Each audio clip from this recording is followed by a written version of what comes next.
Hello everybody. Thought it was time to do the Introduction to Lamentations video. A fancy intro video was shot in 2023, but it required all sorts of special effects which never got done.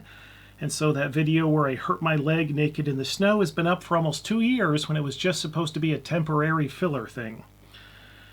And then I was supposed to do this days ago, but for some reason I got great anxiety sitting down to record this. And I don't know why. I've been naked on this channel. I've done singing on this channel horribly. But I guess because that was supposed to be goofy, it's kind of like armor. Now I'm trying to be more serious, and I just got nerves. So even right now, I don't know why. I'm short of breath. Palpitations feel like palpitations of the heart, so maybe I'll just drop dead on camera here. But yeah, we have to get this done. So, you know, in our usual style of one take, none of those edits that make YouTube unwatchable. So, you know, if I have a coughing fit or another full-on panic attack, or if I drop my water almost on the electricals again, we keep going.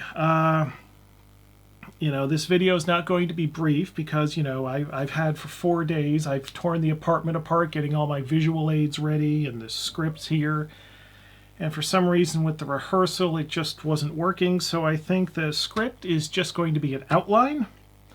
And I'll read from specific bits when it's important. Otherwise, I'll just be telling stories here. And hopefully I'll relax as I get into it, or else this is going to be a horrifically long video for all of us. And yeah, it is going to be a long video, I think. But a role-playing game is a great investment of time and these days money. So I think I should put in the time here, and then you can listen to it in chunks, or just click away and leave me alone. I don't know what you're going to do. I don't know what I'm going to do at this point now. I'm just trying to work through my nervousness. I've done how many of these videos? Okay. So you're going to watch this video hoping to find out if Lamentations of the Flame... See? If Lamentations of the Flame Princess is right for you. Now, if you don't want to listen to all the crap, I've got the rule book. These are the same book, just different covers. These are the ones that are in print. You know, we've got the rule book, and the rule book is just a table reference for the rules. It doesn't have a lot of the fluff and other stuff that rule books usually have. So you'll want to get an adventure with it to really get the full flavor of Lamentations. Adventure Anthology Fire is a real good starter thing. It's got 4 adventures in there. They're all good for starter adventures. They're pretty weird without being too deviant. And Deathfrost Doom is the other... Great.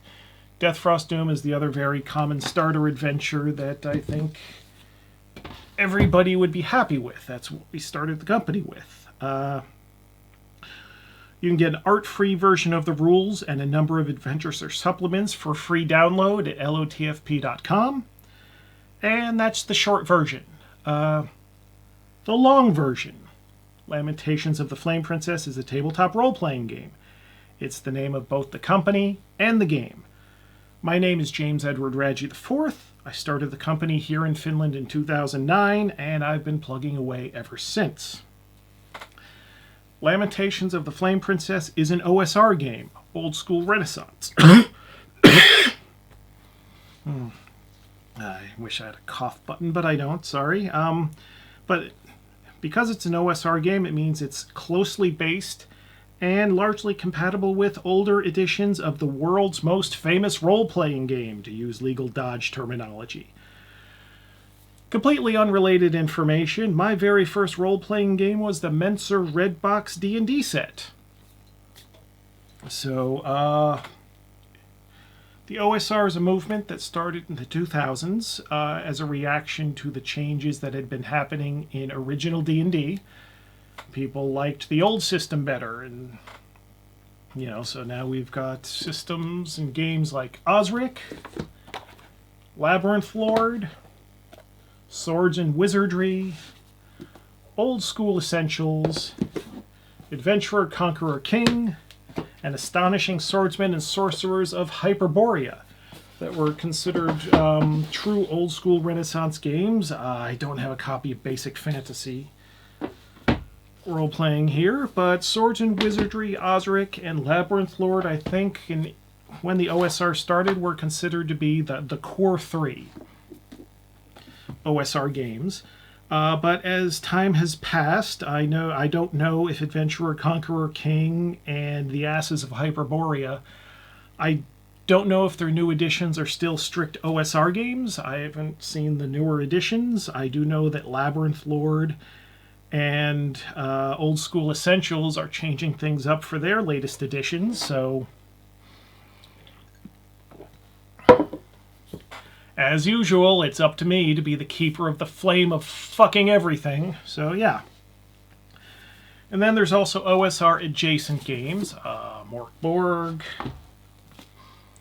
Shadow Dark, Dungeon Crawl Classics, and there's 100 more OSR games and 100 more OSR adjacent games.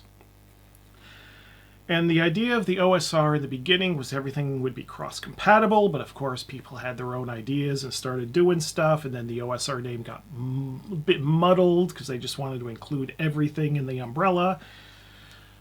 You know, but Lamentations of the Flame Princess is an orthodox OSR game when it comes to the rules. For the attitude and focus of the gameplay and what you do, it is a bit different. We'll get to that. And how we get to that, that's what's going to have us here for a while, because like Osric, Labyrinth Lord, Swords and Wizardry, they want to present the old school 70s and 80s Dungeons and Dragons experience. Lamentations of the Flame Princess, well, I use the tagline weird horror and fantasy role-playing when I'm barking at people at conventions passing by. But the question is, what does that mean? And there isn't even one answer for what that means. Everyone has their own idea of what the weird is, what horror is, what fantasy is even. And it's more complicated because every one of the authors that is published through Lamentations of the Flame Princess is allowed to have their own voice and interpretation, to the point that their voice is probably more important to the look, feel, and play of their books than even the Lamentations brand. So when I put any definition on the whole thing, as I'm about to do, it's almost doing a disservice to all of the authors who aren't me that release through the label. You know, so just to reiterate, you know, the books I write don't feel the same as the books Zach S. writes. Neither of our books, you know, are the same, feel the same as what Alucard Finch likes, and none of those are the same as the books Kelvin Green writes, etc., etc. Author-focused, just through the filter of a brand. So, and how to explain exactly what LOTFP is, we're going to take the scenic route. We're going to go back to the very beginning of role-playing, Dungeons and Dragons. Now, I don't have an actual copy of the original 1974 box or successive printings. I did buy the PDF and print it out, though. And that's been my Dungeons and Dragons ever since. And what Dungeons and Dragons was in those early days, it was essentially made up of the favored fantasy literature of its creators. Or I guess I should say swords and sorcery now to describe in modern conventions what the genre is. Sword and sorcery, for some reason, got separated out from fantasy. Kids these days, right? But the cornerstones of Dungeons and Dragons were a few authors' works. One, Robert E. Howard's Conan the Barbarian. And the original stories were out of print for so long. What was in print, I believe, in the 70s were the altered versions. There were new authors that were continuing to write Conan stories because Robert E. Howard died in the 1930s. So other authors were continuing on, and to fit with the new continuity, the original stories were altered. Well, these are the originals now. And Conan the Barbarian, it's been adapted into film. I mean, the John Milius film, it's not bad, but it's not really Howard Conan. So it's it's difficult. You know, it's a good movie, but it doesn't really fit that well. And I was introduced to Conan originally, you know, the old magazine. Here's a collection of the Savage Sword of Conan. I was 7, 8 years old, and I remember when I got my first copies, I was amazed because I was this little kid, and it was like a comic book. You know, it was black and white, but it was basically a comic book. But it had lots of violence and dismemberments and naked women back in those days. And I was like, oh, I'm reading something adult. And I remember when the movie was coming out, of course, the comic books were promoting the movie. And I remember the story that the promotion in Savage Sword was in. It was a 2-part story of Conan being part of a betrayed mercenary company, and there was a side plot that there was a wizard doing a Frankenstein thing. It was a 2-part story, and at the end of the first part was the promo for the movie, and they had this picture in the article of the witch from the beginning of the movie, and it was just like real stark, right there, close up. And as a little kid, that picture freaked me out. I could not look at it, which pissed me off because I always liked the backup features in Savage Sword, but I couldn't ever read the one. I don't even know what it was at this point, what the backup feature was, because I knew I had to stop when the main story ended because I couldn't bear to look at that photo of the witch. Which was weird because when my father took me to see the movie when I was 7, 1982, yeah, it would have been 7. Didn't turn 8 until the end of the year. You know, when my father took me to see the movie, that scene didn't bother me so much. Weird, but seeing it in print freaked me out. Yeah, but as far as Robert E. Howard himself, you know, that who Conan the Barbarian is and the barbarian archetype has kind of spread by osmosis through the culture for people who are interested in that kind of thing. But if you haven't read the stories, and you're going to hear this a lot in this video, read the stories. Just read the stories. R.E. Howard was a very kinetic writer, very energetic. There was a primal quality to Conan.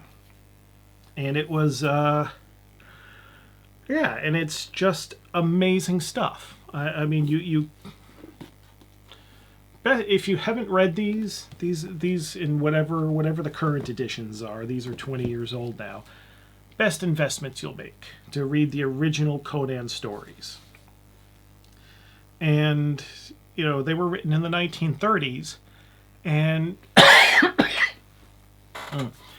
and they're not, well, they're written of their time. The author was from rural Texas, and so does not have modern attitudes on certain things. But I find for fantasy stories, that's good. You know, these things were written 90 years ago, but they're not set in our society, in our time. It shouldn't feel compatible with our time. It should feel like someplace else. And I think the differences in language and the differences in attitudes help that divide. I don't read a fantasy story to have my modern worldview reinforced. I'm reading fantasy stories to get the hell away from this world, and that'll be a recurring theme too. And having something written so long ago helps. It helps that you're really transported somewhere else. So I would read it. Read this stuff. It's really good. Pardon me. So Conan was one of the cornerstones of old D&D. Jack Vance's Dying Earth. This is the far, far future. The Earth is dying, obviously. And it's the story of various adventurers and ne'er-do-wells. And especially the Cudgel the Clever stories. That man is a bastard. It's wonderful. And a few of the stories in the first volume, which is more of a collection than longer stories, some of the stuff is just horrific. I'm not really into the Rialto the Marvelous, I think his name is. I'm not into that one, but the Dying Earth really is a cornerstone of Dungeons and Dragons as it was originally conceived. And Jack Vance's use of language is just great. It's one of the reasons why I don't try fiction, because all these dead people are so much better than I could ever be. So then we had Michael Moorcock's Elric for the multiverse. That's a bad word. That's a more modern world. But for the cosmology of Dungeons and Dragons, draws heavily from Elric. He's a man that has to use drugs and pacts with demons to be successful. It's got his famous magic sword. And the thing is, these are altered editions. These aren't the original Elrics. I got these in the 90s when White Wolf, of all people, redid Moorcock's Eternal Champions line. So I've never actually read the stories as they were originally written. These are the ones edited to be in continuity with each other, which is apparently not how they were originally done. But yeah, still good stuff. Very was always appealed to the more gothy people back in the 90s. And then the last cornerstone of old Dungeons and Dragons was Fritz Leiber's Fafhrd and Grey Mouser stories. My favorite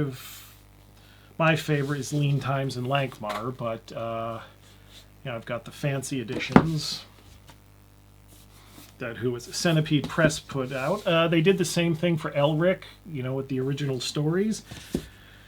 And I missed the first couple, and then it's like, well, hell, I'm not going to have an incomplete set. And usually when I want to read Fritz Leiber, I've got I got some of the 1970s paperbacks for like $1 each back in the early 2000s.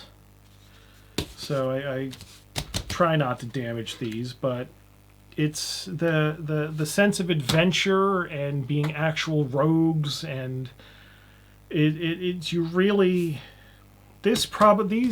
adventures of the Fafhrd and Grey Mouser probably feel like Dungeons and Dragons right off the page, probably more than the other cornerstones, even if the stories are probably my least favorite of the four authors here that I'm talking about as the cornerstones for original Dungeons and Dragons.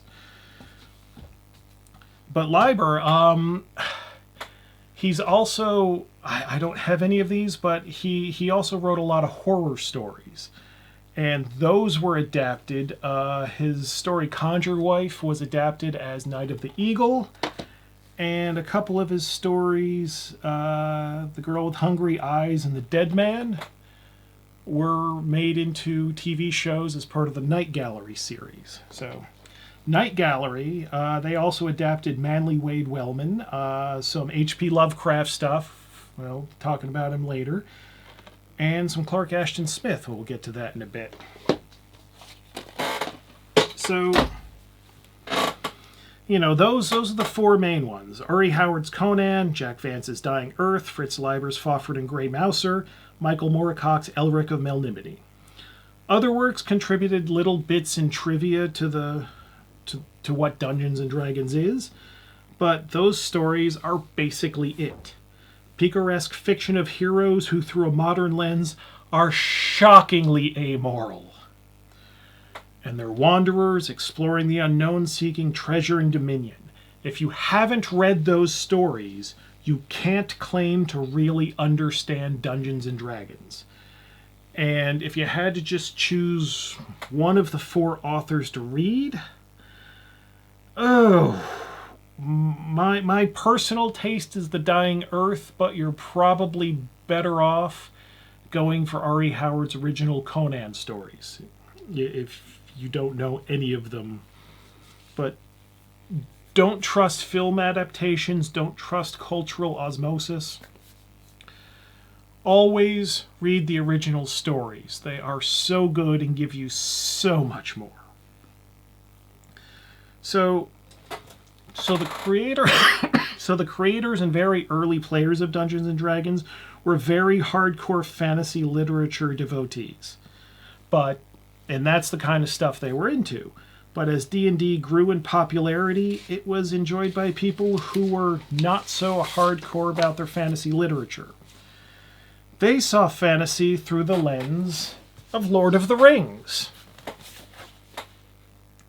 where the protagonists are good people undertaking epic quests to vanquish evil. Now, I first read Lord of the Rings when I was 9 years old. I skipped the songs back then, but I read the prose.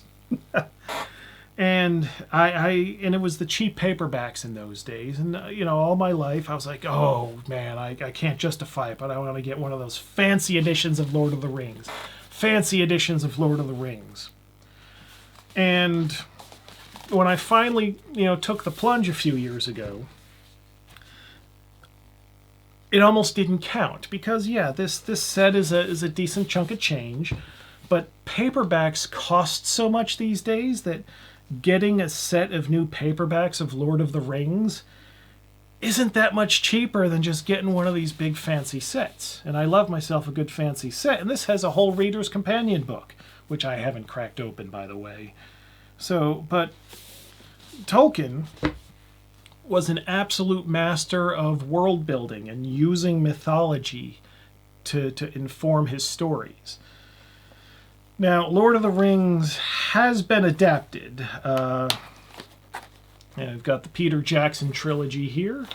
And then from before that, we've got the Ralph Bakshi version. There is a version of Return of the King by, I think, Rankin Bass. Not positive. I don't have that one. And the Bakshi one is an interesting historical oddity. You'll look at it and think, what in the world? Worth watching, but I don't know if it's good on its own terms. The Jackson movies are good movies, but they leave so much out of Tolkien. The joke is that every blade of grass that our characters pass has a backstory and Tolkien tells it. And that's a slight exaggeration, but the fact that the world, that he had developed this history of this world and everything had meaning, you're really missing a lot if you're going just for the movies. I really, as always,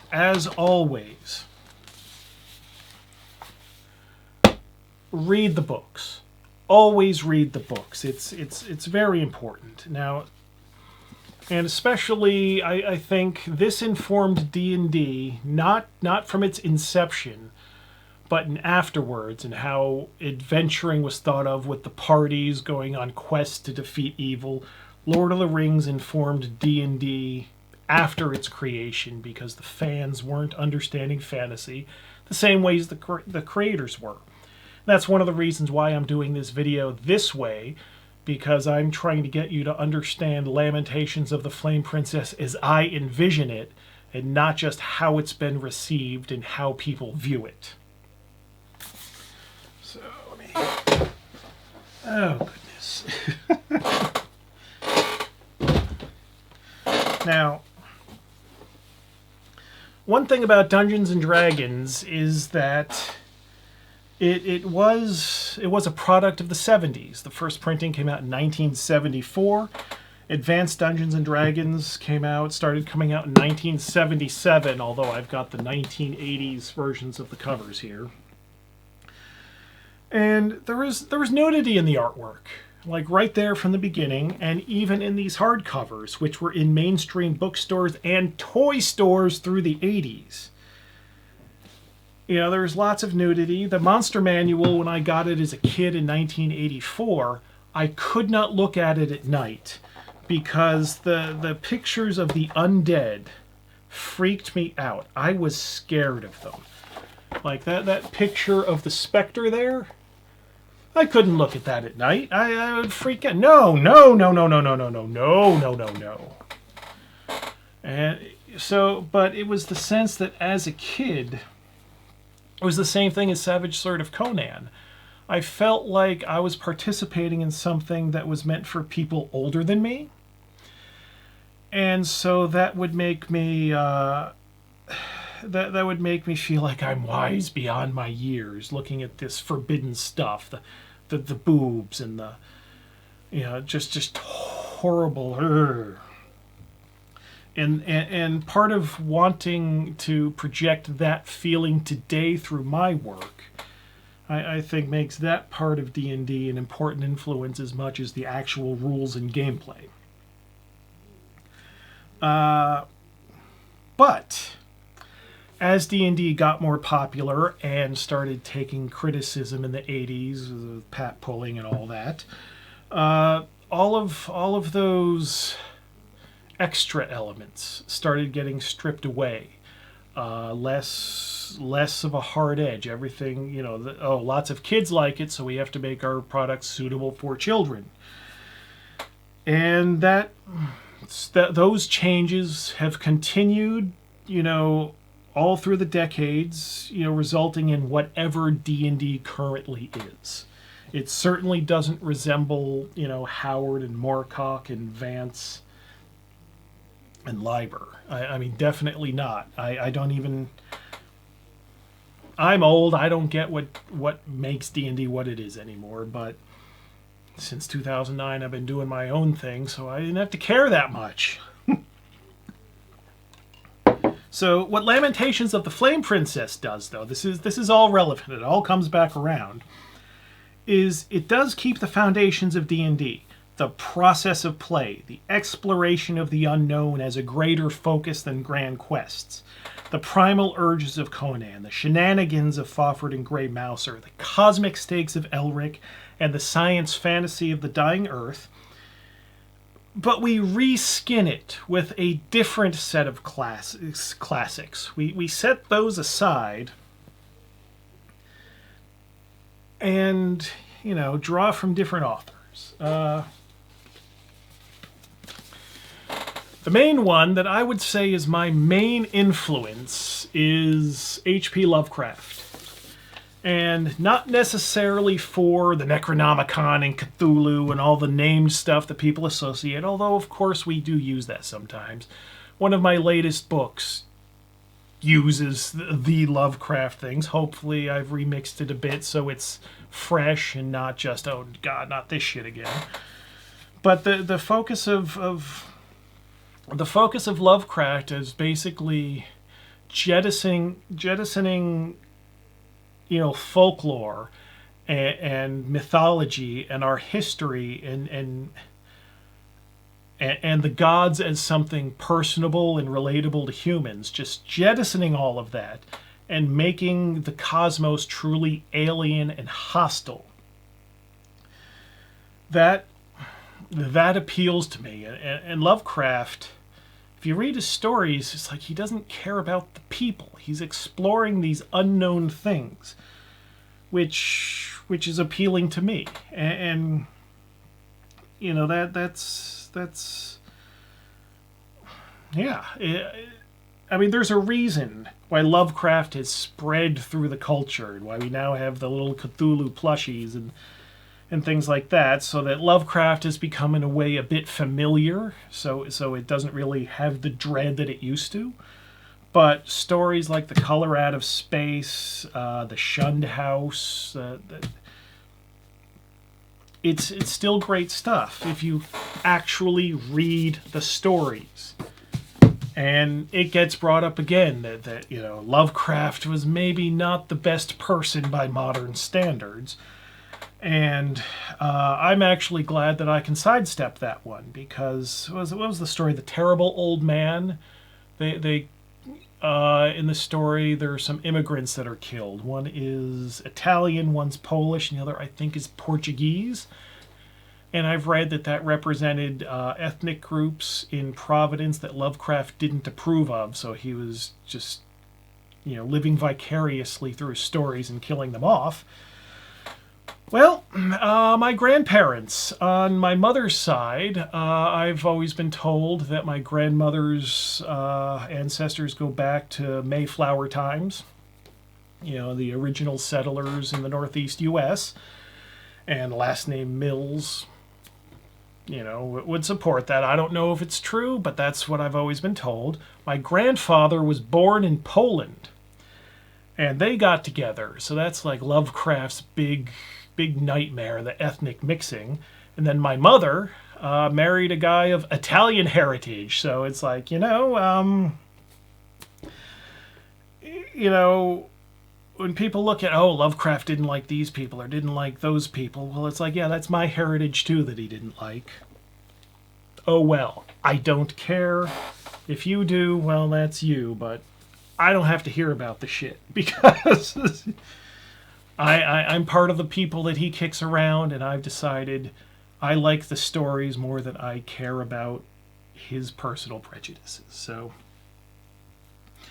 the thing about Lovecraft is, if we want to skin that on top of the original D&D influences, you know, Moorcock's powers of law and chaos are replaced with powers that are simply alien and unknowable, and Lovecraft's combination of magic and strange science awaiting the day when the stars are right is its own spin on the dying Earth. So I think a Lovecraftian influence fits this sort of game. And of course, Lovecraft has been adapted in various media. He has a couple of stories that are in Night Gallery again. Cool Air and Pickman's Model, I think. And then a couple of the more famous, well, the most direct adaptations, the Call of Cthulhu silent movie. They did follow this up with Whisperer in Darkness, which I thought was kind of awful. It was, sorry, I'm blocking my light here. I thought Whisperer in Darkness was awful, because after they get to the point where the original story ends, they have like an airplane chase, and I was like, what is this shit? No. But Call of Cthulhu works, especially on the basically no budget filming in the backyard. It actually works as a movie. Black and white and silent, but excellent, highly recommended. The German version, I haven't watched it in a while. It's covered in dust. I'm not even going to try. Die Farbe, or I don't know. It's The Color Out of Space. And this is another black and white movie, but it's absolutely brilliant in that the color is actually in color. And with the rest of the movie being black and white, that's, I thought, was an excellent way of really making this thing seem alien.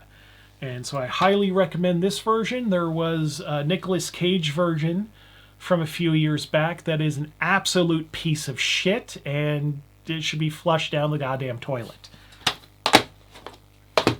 There's all sorts of other Lovecraft adaptations. I've got the Dunwich Horror here, From Beyond, which is, you know, pretty fun as its own movie, but the Stuart Gordon stuff isn't exactly faithful adaptations, but the most famous of which is probably Reanimator, which amazingly I never saw until 2010. It came out in the mid-'80s. I didn't see it until 2010 when I was able to pick up a VHS copy the first time I went to Essen Spiel. I don't know why. I can't explain it, but it's a very good movie. The first sequel, Bride of Reanimator, it's okay. Beyond Reanimator, but excellent. And this might actually be better than the original story. But, you know, that's just... Sorry, now I'm just reading this stuff. But Jeffrey Combs, he was so excellent in everything he's done. Well, everything that I've seen him in, I'll say. And I will say that Herbert West, it's that kind of... He's got the right mentality to be a Lamentations of the Flame Princess magic user. I'll just say that. So, Lovecraft, again, his influence has spread by osmosis through the kind of people who would be watching this video. Read the original stories. A lot of them are really, really good. You know, the things that are considered the classics, the most well-known. Call of Cthulhu, Color Out of Space. The Shunned House I've mentioned is one of my favorites that people don't generally mention as one of the great ones, but the Dunwich Horror, Shadow over Innsmouth, Shadow Out of Time, Statement of Randolph Cards, just read it. It's really... He was a great writer. Flowery language, yes. So fucking what? Great writer, great stories, great ideas. There's a reason why role-playing and geek spheres are inundated with Lovecraft, because the stories are that damn good and can carry that load.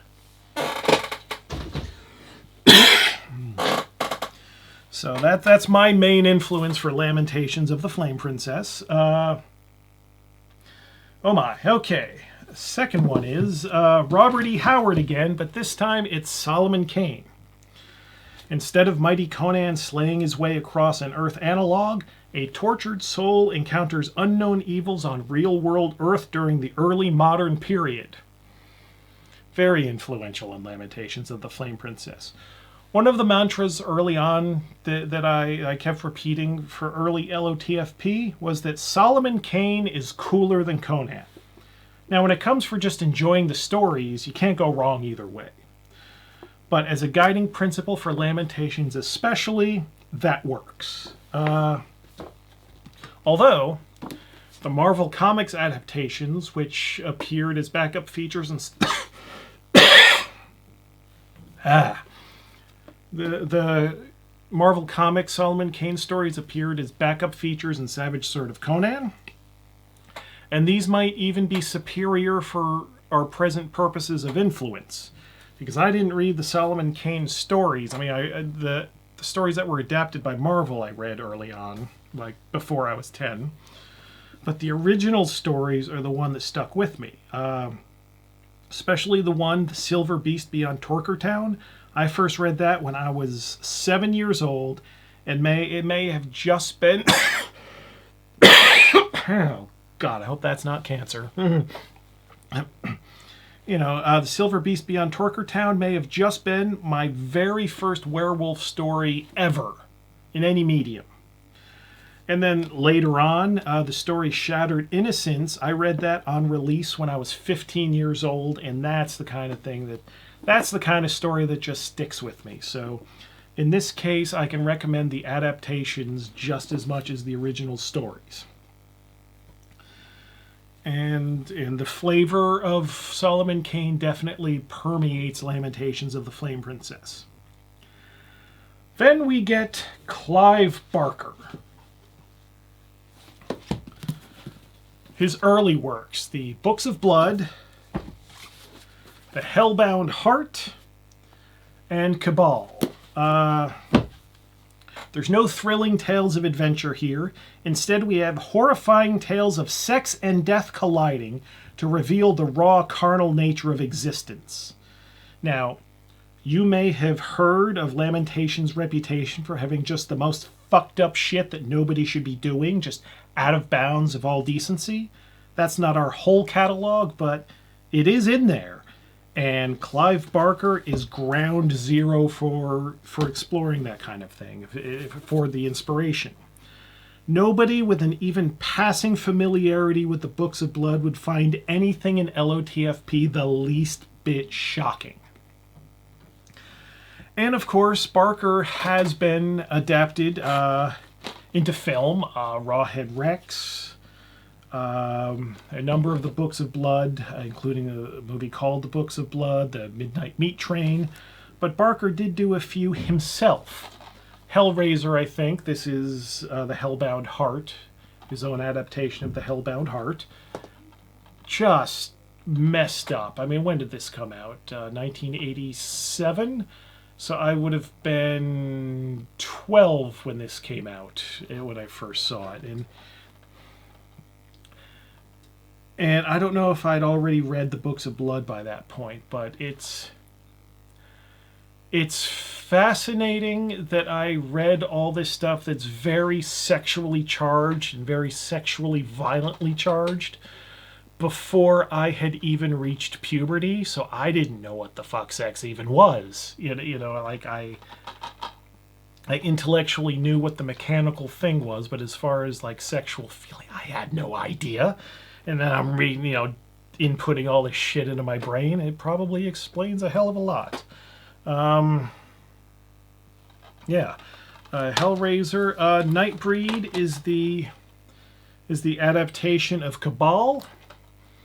Man, that's okay. It's fine. When I first read it when it came out, the book, there's a love scene between our male and female leads. Our male lead is dead at that point, but still ambulatory. It's not really necrophilia. Those are the necromantic movies, not Clive Barker related, but nice fucked up shit. Look those up too. But, you know, and the thing that I was most amused, because at that point when I read that, I was a little older, and just much amused when they were talking about when he ejaculated, how it was cold inside of her. And it's like, okay, yeah, that's exactly what teenage me was reading.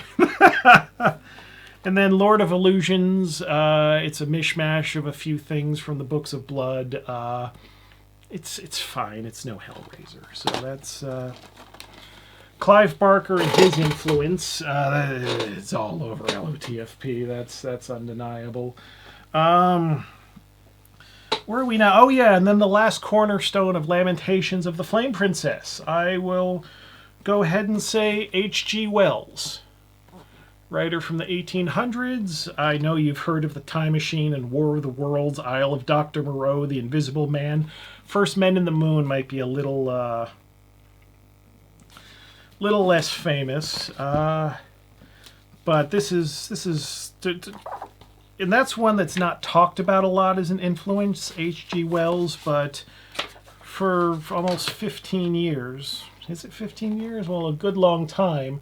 You know, we've had a War of the Worlds tripod in the rulebook, so, you know, that's, and I guess we'll also include Jules Verne if we're going to mention H.G. Wells, but Wells, it's got like the mad scientists and alien invasions, and it's done in a pretty grounded way. When you read the stuff today, of course, it's over 100 years old, but it's not alien in a way that Lovecraft or R.E. Howard stuff is, because it's set on Earth with people in society that we would recognize. You know, it all seems a lot more grounded. And of course, Wells's work has been adapted. The old Universal Invisible Man from 1933. Jesus, I can't read. Yeah, 1933's Invisible Man. Island of Lost Souls, I do believe, is the first adaptation of the Isle of Dr. Moreau in film. The Time Machine, of course, is a classic. I don't have the 1950s War of the Worlds here. I haven't been able to pick that up yet. I got a story about that movie, though. And these are the kind of stories I'm going to tell, because this sort of attitude, I think, goes into Lamentations. I remember I was out in I was seeing this girl. It was in between marriages, and she lived in another town, so I was going to visit her. and she was meeting with friends, but War of the Worlds was on TV that night, and, you know, I, through the graciousness of my heart, asked, you know, you and your friends are going to want to speak Finnish. You're not going to want to speak English just for my benefit. So how about you hang out with your friends and you do, you know, I don't know these people. I barely know you. I don't want to get in your way. I got headphones. I'll plug them into your TV and I'll watch War of the Worlds.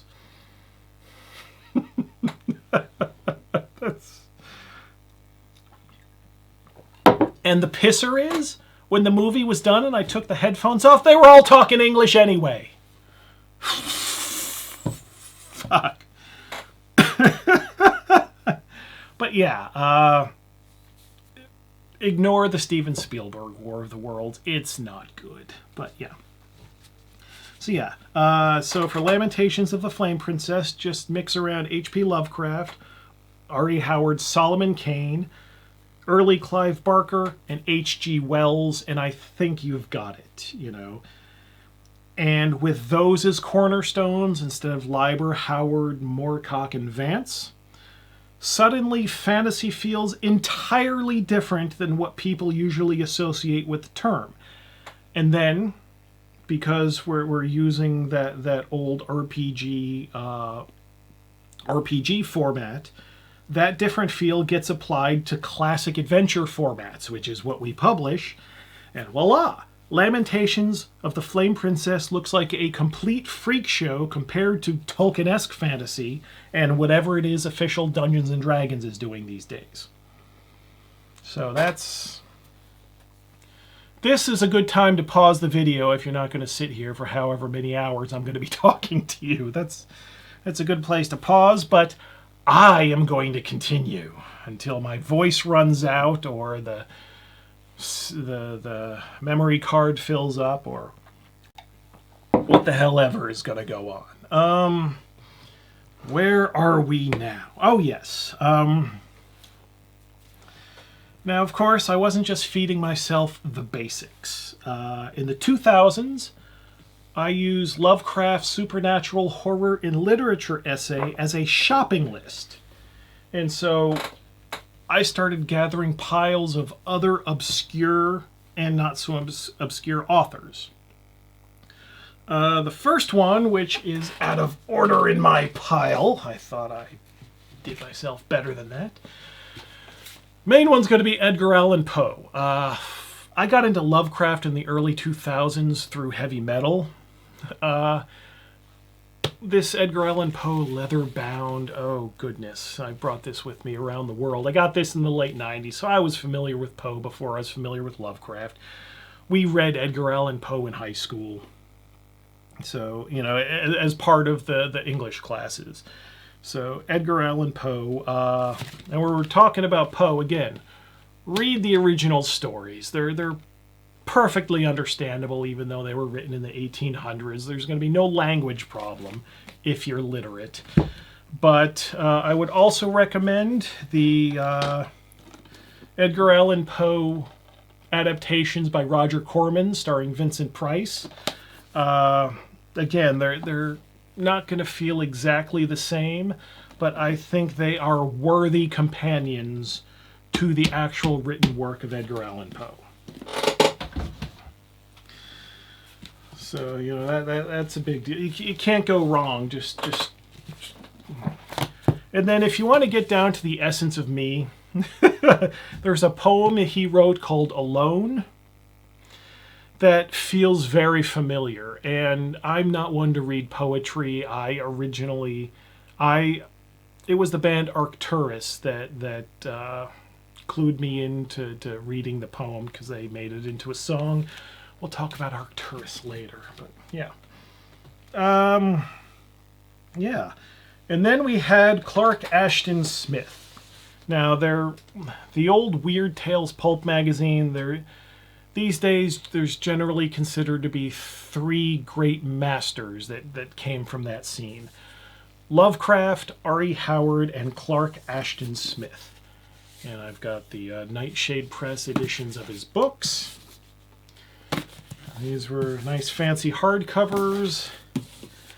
And, you know, I'll get into why I'm showing you these. But what I found hilarious is it's one of these things when I screw up in the design, don't notice an inconsistency when I publish books. You'll notice this series of books, you know, they got one book that has a different color for the printing on the spine. And I bet they fucking panicked when they found that out. But when it comes to Clark Ashton Smith, we are... once again, The Night Gallery. Return of the Sorcerer is adapted in an episode of The Night Gallery. And where is Volume 1? Yes. Now I gotta look this up because I can never remember the name. There's a story, The Tale of Setempra Zeros, or however you say that. Look that story up because, to me, that is the perfect Dungeons and Dragons adventure in prose form. Even more than anything that Vance or Leiber or Howard or Tolkien or Leiber, did I say? Or Moorcock did. You know, all of them, you can tell how they fed into D&D, but that Tale of Setempra Zeros, that's what it looks like to me, what a Dungeons and Dragons adventure looks like. So, and when you read it, if you're familiar with LOTFP, it fits perfectly. You'll understand perfectly. And then the Averoigne stories, which take place in France, and the thing about Clark Ashton Smith is like Lovecraft was a weirdo whose relationship with humanity was odd. R.E. Howard was better, but he was isolated in rural Texas. Clark Ashton Smith, to me, seemed like a more worldly man, and his stories, his characters, feel infinitely more human than the others. So, again, if you're not familiar with the works of Clark Ashton Smith, get yourself familiar. He's really good. He's really, really good. Let's see. Who was next? Lord Dunsany was a big influence on Lovecraft, especially his... oh, God, what now? See, this is doing it off the cuff. Dream World, the Dream Realm. Oh, God, this is embarrassing. Not my favorite Lovecraft stories, so they're not imprinted in my brain like Color Out of Space is. You know, the Dream Quest of Unknown Kadath, that sort of thing. But yeah. Dunsany, important, but not someone I take a lot of influence from. But it's in there. Robert W. Chambers, the King in Yellow stories. Mandatory reading. The adaptations by Self-Made Hero, I didn't put those on the desk. I can't fit everything on the table. The Self-Made Hero adaptations of both Lovecraft and Clark Ashton Smith, I think, are excellent. I recommend them. Graphic novels. Let's see. Ambrose Bierce, another important author. The Devil's Dictionary that he did is also wonderfully sarcastic. I wonder what a modern version would look like. I've seen people attempt modern versions of the Devil's Dictionary, and they all seem very snarky, very, I don't know. To me, it would work best if it was nonpartisan, if it's taking apart everybody's bullshit. But most of the versions I see are very partisan. It's like they're taking apart the bullshit of people they don't like and ignoring the bullshit of people they do like. But as a short story, he was also... There's one of his stories, The Occurrence at Owl Creek Bridge, which I saw in a school field trip performance. We went to a theater and watched a series of plays. One of them was An Occurrence at Owl Creek Bridge. And I remember being amazed when they were hanging the guy live in front of me. But I think it was a French version, a French film adaptation, got used as an episode of The Twilight Zone. So that's But yeah, Ambrose Bierce, good stuff, although maybe not a core influence anywhere, but still. But if we're going to talk about core influences, Algernon Blackwood. My entire conception of what the weird is in his story, The Willows. It's not something, I can't call Blackwood a cornerstone of LOTFP based on the one story, because that one just towers above all the other ones in here. But that how he conceives and describes the weird in that story, that's what I see the weird as being definitively. So The Willows. I think if you read or watch or listen to nothing else that I'm talking about this entire time, and I'm going to say that a lot too, go read The Willows. If you don't give a shit about LOTFP, that's fine. Read The Willows. Who's next? Okay. This one's embarrassing because I read this. I got this F. Marion Crawford's The Complete Wandering Ghosts. Maybe I should have done some more homework. I know I read this. I can't remember a damn thing about it. It's just in the pile of stuff I got because of supernatural horror and literature. Sorry. Although MP Shields' The House of Sounds, I did take a little from this when I did No Dignity in Death, The Three Brides, the third story, and how the house is situated and everything. Yeah, so it's good stuff. And then Abraham Merritt. I've only got 2 of his stories, to my shame.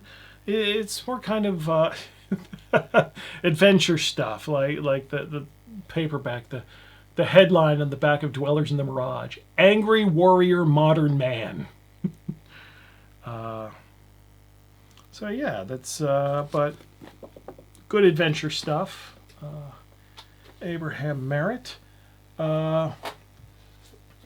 Arthur Machen. I've got a few of his books here. I'm just representing this one. It's good stuff. I would think more folklore based, and it's I'm not gushing over it like some of the other authors, but other people that I know that are into this sort of thing do gush over it. So take a look. Maybe it moves to the top of your pile. M.R. James, Casting the Runes and Other Ghost Stories. This is another one that I'm sure if I reread it, I'd be like, oh, yeah, the Count Magnus. That's familiar. It's another one of those I read 20 years ago, and it's like, it's just on the list. Sorry. Sorry. I know there's going to be one of you out there pulling your hair out. Oh, my God, that's the best. Why are you saying that? And then J.S. Lafanu, or however you say that. I'm going to mispronounce all sorts of names. But Joseph Sheridan Lafanu, he's going to be most famous for his story Carmilla, which was a vampire precursor to Dracula. And it's a very good story about, teenage vampire. Now, what's most amusing about that is that Hammer Films turned the story of Carmilla into a series of movies. The Vampire Lovers, this one has Peter Cushing and Ingrid Pitt in it. We've got Lust for a Vampire. And then what's this last? Twins of Evil, yes, of course, is the third one. Lesbian vampires. They're not quite as young teenagers in the movie adaptations as they are in the story, but good stuff. The Karnstein trilogy is what this is called. Most Hammer, at the very least, is pretty decent, and some of it gets to be pretty good. And again, even the stuff came out in the 70s, and it still feels like it's ancient, because you wouldn't make movies like this today. If you did it today, you would either completely remove the sleaze, or it would be too sleazy, if that makes any sense. There's... See, I know, my brain might be warped by everything that I've seen and read, but Hammer has a sort of, especially in this era, a sort of naughty innocence, if that makes sense, where it's like we're gonna go this far but no further, you know. But yeah, La Fanu, good stuff. Oh yeah. Oh yeah. Unfortunately, I only have two copies or two of the collections of William Hope Hodgson's stuff. House on the Borderland. I think that's another one that I took from took for No Dignity in Death. This is the one that's Carnacki, right? Sorry, this is another one I haven't read in ages. Yeah, Carnacki, Ghost Pirates. This is pretty good. See, I need to when I reshelve everything, I gotta leave this out. I gotta reread some of that stuff. So yeah, and then you know, but it's because of Lovecraft that I got into most of that. Again, Edgar Allan Poe was ahead of time. To show you how obsessed I am with Lovecraft, I have many volumes of his letters. I'll just show you his collections with letters with R.E. Howard. So I'm reading his correspondence, some weird posthumous stalker. A number of books of Lovecraft criticism, which I'll just represent with these two books here. And I'm even the maniac who has read the entire 2-volume version of Joshi's biography, I Am Providence, biography of Lovecraft. Just, yeah. I'm a little bit of a fan of Lovecraft, but it's important. It's important to me to understand what's going on underneath the covers of the things I like. If I like something, I get so deeply obsessed with it to this point. To the point where I just haven't read the stories, haven't borrowed them from the library. Look at this pile of shit I've shown you. And there's a lot more to come. Yeah. Oh, let's see. And so there's that. Now we get to some of the later works in the Lovecraftian mold, you know, from authors such as Ramsey Campbell. I was able to meet him a few years ago. That was nice. Laird Barron. See, Laird Barron, I'm going to knock on him. I'm going to knock on him completely unfairly because he's like one of the more modern authors of this pile that I'm showing you. And there's something, the closer you get to modern day, the more it annoys me that the modern attitudes infecting my fiction. Like when I was growing up, my mother was a huge Stephen King fan. She had all of Stephen King's books. And I tried reading them. You know, I'm reading all this other stuff. Okay, I'm going to try to read Stephen King. The only one I liked, well, I liked two. The only one I really liked was Eyes of the Dragon. It was a fantasy story. It didn't take place on our world. Cycle of the Werewolf was short and had all the Bernie Wrightson illustrations, so that was cool. But like all of Stephen King's other stuff, he takes so much time to make the people seem like people and be in our world. And it's like as soon as someone starts drinking a Pepsi, I'm out. I don't care. No, this isn't what I'm reading this stuff for normal everyday people. Fuck them. No. So, sorry, Mr. Barron did not deserve to have the rant attached to his work. Willem Pugmire was a pretty good modern Lovecraftian sort of dude. Then we had Robert Bloch. Did some Lovecraftian stuff. Now, Robert Bloch, this is the only book by Bloch I have, but I do have a number of his film adaptations. There's one you might have heard of, Psycho. That's based on a Bloch novel. He also, he wrote the Asylum film anthology, The Skull. This antique collectors have a feud over the skull of the Marquis de Sade. This movie's kind of freaky. It's got Christopher Lee and Peter Cushing, so It's good shit. But it's surprisingly in places devoid of dialogue. It's all atmosphere and physical acting. And this is some good atmospheric stuff based on Robert Bloch's story. Then we've got Torture Garden, which is another film anthology written by Robert Bloch. So he's one of the good ones. And then, he just can't... Well, all of these authors have written stuff that's not Lovecraftian. But Thomas Ligotti, he's probably my favorite modern author. He's just so bleak. And again, he wrote a book called The Conspiracy Against the Human Race, a nonfiction book where he argues that consciousness is a mistake that just makes us miserable.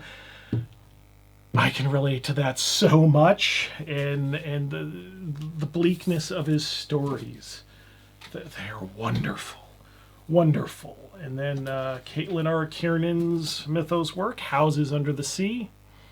This is another one of those I don't like to take out of the big fancy slipcase versions or the softcover version that I very much prefer reading, because sometimes when I'm reading I'm sitting back with some food and I don't want to get my little greasy Cheetos fingers smearing pages of a fancy-ass book. Another current favorite of mine, not proper novels or short story collections, Alan Moore's Neonomicon and Providence series. And this Alan Moore's a wonderful writer, and taking on Lovecraft, he both deconstructs and reinforces it. And the one character, Elspeth Wade, based on Asenath Waite, I do believe, from Thing on the Doorstep. This is the most terrifying villain of anything ever. Ever. If you've read the story, then you know. This freaked me out. I don't think I've ever been freaked out like that reading a story. Usually it takes the visuals help, but usually it's movies that freak me out and just stories that just creep me out. That fucked me up. That really fucked me up. That when she makes her move. And then, of course, there's a huge pile of the pure pastiche, just random collections, which I will represent by the Black Wings of Cthulhu series. I've got, shelves full of, authors just taking on Lovecraft, doing Lovecraft stuff for the love of the game. Actually, some soft covers, hard covers, got a slipcase edition of the last one, number 7. Now I'm running out of room here.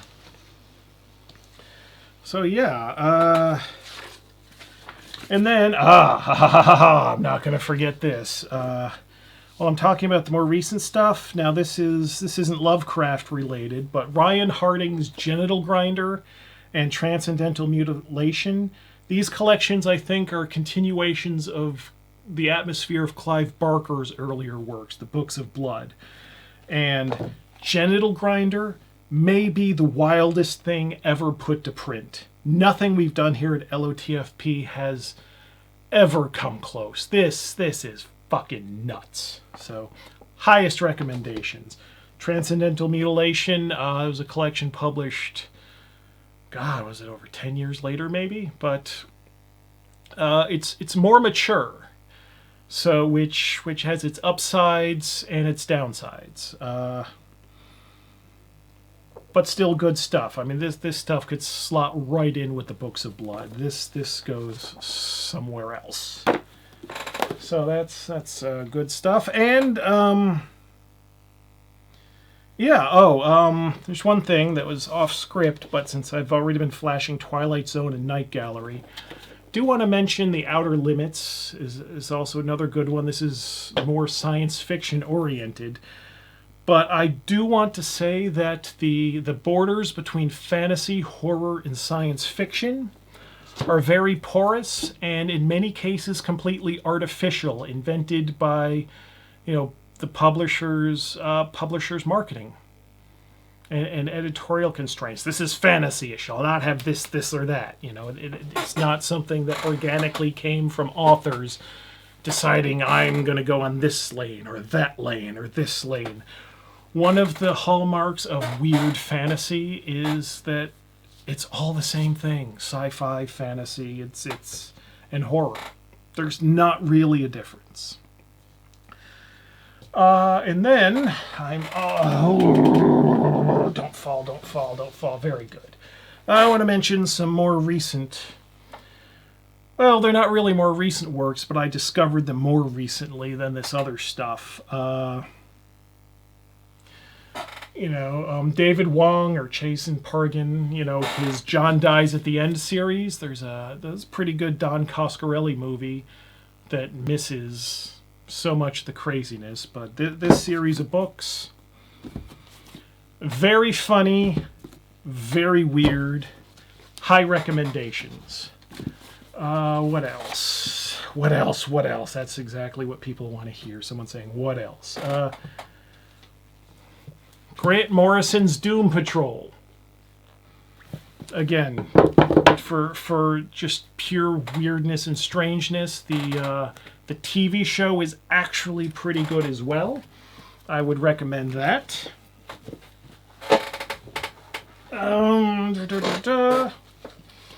Alan Moore pops up again with his Swamp Thing. I think you should investigate. Garth Marenghi's Dark Place, which unfortunately I don't think was ever released on physical media. It's a TV show that came out in the 2000s that was pretending to be an unreleased 1980s TV show and is supposed to be like hack horror, but to replace the lack of Dark Place physical media, Garth Marenghi has actually been, the right side up, has been releasing books these past few years. Last one came out just in October. Just imagine, you would think this would be bad because it's somebody writing intentionally badly, like a comedy attempt at being a hack horror writer, but it works. It's so good. It is so funny. And you can see the ideas are just flying out all over the place and then intentionally bungled. Highest recommendation for Dark Place and the Garth Marenghi novels. The guy behind Garth Marenghi is Matthew Holness, who did a serious horror movie a few years ago called Possum, which I highly recommend. It's a very slow psychological kind of thing, so be aware, be in the mood for that. And then, oh God, here we go. You're gonna like this part. Because someone else that I got into, it's been over 10 years now since they started re-releasing his stuff. But Junji Ito, Japanese manga writer and artist, who has released a lot of stuff.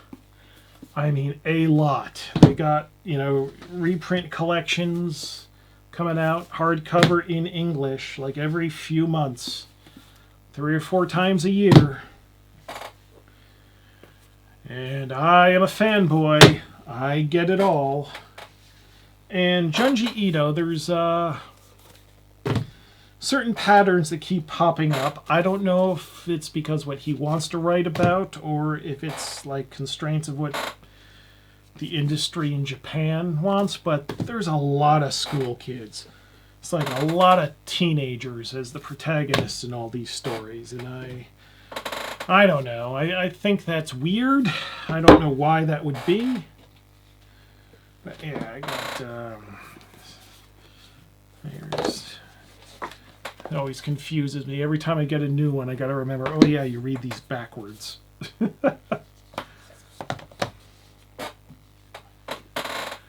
Even his cat book. He adapted Frankenstein. Here's another novel from someone else that he adapted. Then here's, one of his classics. Probably his, best known, or at least best regarded work, Uzumaki, got turned into a TV show on Netflix or HBO or something. Didn't bother watching. I read the actual thing. Jesus Christ. He really does not stop. You have to admire that about him. And there's like commonalities that pop up, but then so much of the stuff is so different. You know, the new ideas that keep constantly popping up. It's like amazing. And then this is the newest one that I've gotten. And then last and certainly not least, Tomy. I have the movie adaptation. I haven't watched it yet, but this is all sorts of fucked up. Like Uzumaki is like cosmic horror. This is murdered again and again. One girl always comes back for more. It's like she's so desirable that someone will always kill her if they can't have her. And as the stories progress, it looks like it's just the same character in unrelated stories. And then you find out they're not so unrelated after all.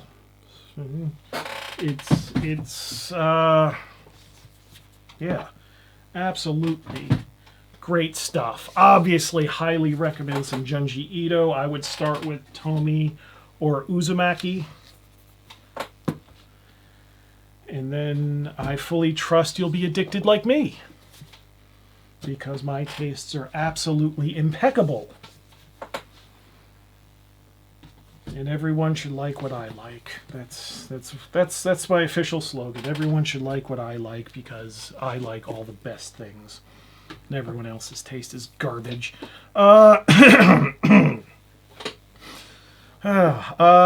since I'm talking books, I want to slip in some of the history books important to me as a resource for Lamentations, since we do have, some authors don't really care, some of our authors don't really care, but we do have as a stock setting the early 17th century Earth.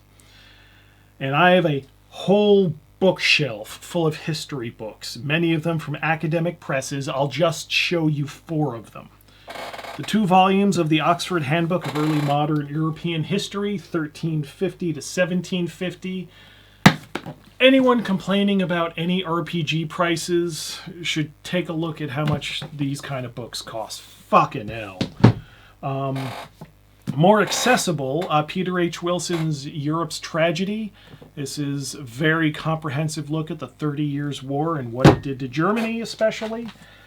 And then Geoffrey Parker's Global Crisis, which is wonderful support. For the reason that I picked the 17th century in the first place is because I consider it the absolute worst time to have ever been alive.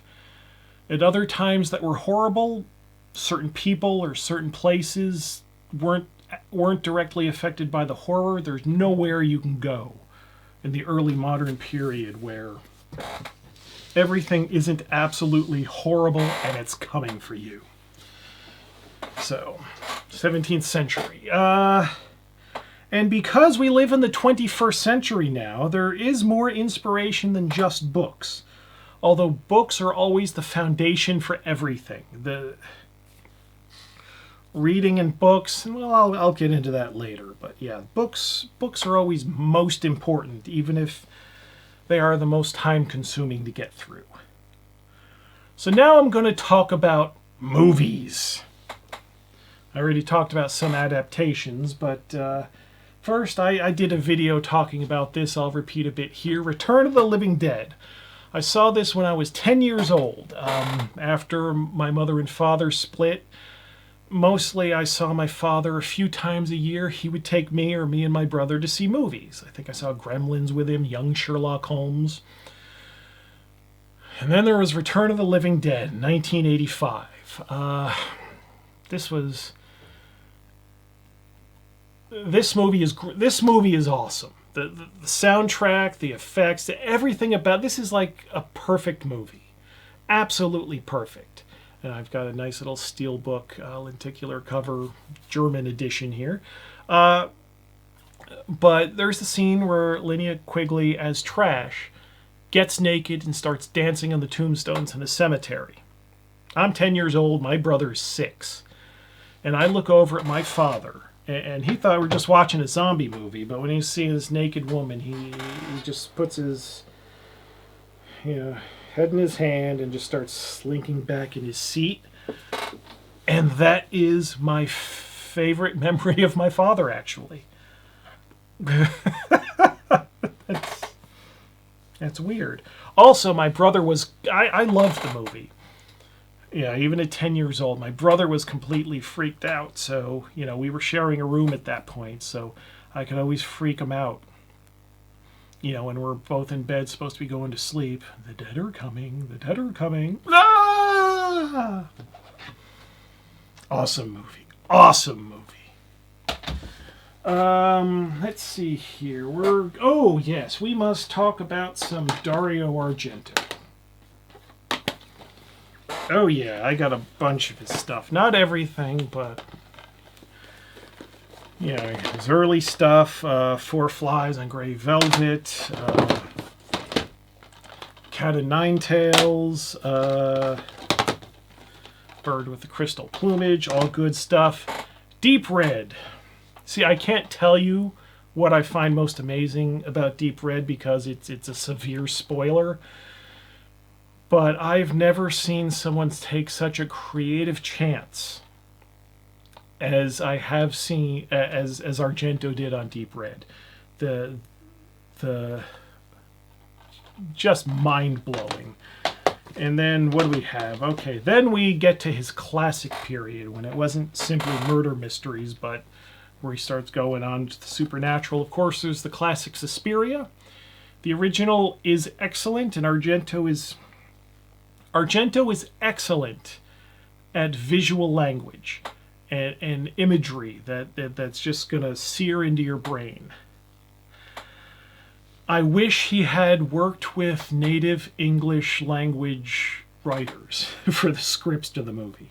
Because the thing about a lot of the Italian movies is the dialogue is never, ever natural. Even at points where maybe it should be. But Suspiria is excellent. The remake from a few years back, what's the guy's Luca somebody, I forget his name, I'm sorry. But that's a remake that was excellent. It does something different than the original. It's not simply a remake, and it was excellent. Although, this is somewhat of a spoiler, but Jessica Harper's the star in this movie of the original Suspiria. She has a cameo in the remake that came out in 2018, I think, and that took me right out of the movie. It took me out of the story because, oh, hey, it's the actor playing a different character than from the original, and it's just that meta bullshit didn't belong in that movie, and it took me out of the movie. Inferno, it's okay. Tenebrae, oh Jesus. Oh, gee, this is one of those things where there's that one scene, if you've seen it, you know what I'm talking about, where you're just eyes are gonna wide open. Holy shit! I guess this is non-supernatural murder mystery, so it's a throwback to his earlier stuff, but it's really great. It's good, and I think this is my favorite. This is my favorite Argento movie. Phenomenon. It's Jennifer Connelly stars as a girl going to school in Europe, which is actually similar to the setup in Suspiria. She can talk to bugs, and she uses that to hunt down a murderer. And this movie this is something, it's not in the script. I shouldn't say this out loud, but fuck it. Fuck it, who's listening this long anyway? It's like, I do believe Jennifer Connelly is older than me. So when she was, and so when I first saw, like, Labyrinth, I saw really early, and I thought she was so pretty. And she was older than I was. She is older than I am. So when I first saw Jennifer Connelly in Labyrinth, I was younger than she was and thought she was so pretty. Problem is, as I get older, it's like she's been in all these other movies, And she's a Hollywood actress. She looks good. And I look back at these movies and I feel bad because I still remember what I thought seeing Labyrinth for the first time. And it's like, well, no. I'm in my 50s now. I can't be thinking that. So this has been my confession. But what are the rules on that? I mean, if I'm looking at like a 14-year-old actress now, it's like I'm not interested. It's a 14-year-old actress. Ugh. But what about someone who is older than me that I first saw when I was that young? What are the rules on that? When is it? I don't know. I know I'm being creepy by saying it out loud, but the actual thoughts, when does it become creepy or not? The fact that the woman is older than me, and I first saw her at that age when I was younger than her. This is not the first time I've thought about that question. Oh yeah, and then the last movie, I think, of Argento's good period, he got some of the stuff later on was not great, but Opera's pretty good, especially the bits where the killer tapes pins on the eyes of the person he's obsessed with, so she can't close her eyes when watching the crimes. It's good shit. Good shit. So that's Argento. Who do we get to? Oh, the other Italian freako. Lucio Fulci, the man who hates eyeballs. Definitely a lot sleazier. So what do we got here? House by the Cemetery. Good stuff. And oh God, what's her name? She was in Inferno. Anya Pironi. One of the most beautiful people ever in film. She was, in Inferno and House by the Cemetery. Just good stuff. House of Clocks, originally supposed to be made for TV, but ended up being too gross. City of the Living Dead, I think this is the one. It's been a while since I've seen this one. I think this is the one with the teleporting zombie that can make somebody, vomit up their guts. And that poor actress, they put like animal guts in her mouth, and supposedly she was... the order in which they had her spew the guts is the order it would be if your guts were coming up. Yeah, early Fulci, Lizard in Woman's Skin. Murder Rock, not sleazy at all. Don't Torture a Duckling, or at least have New York Ripper, more sleaze. Psychic. But the thing that I don't have zombie because I don't know if the version that's available out of Britain right now is the uncut version, or at the very least has the eyeball piercing scene.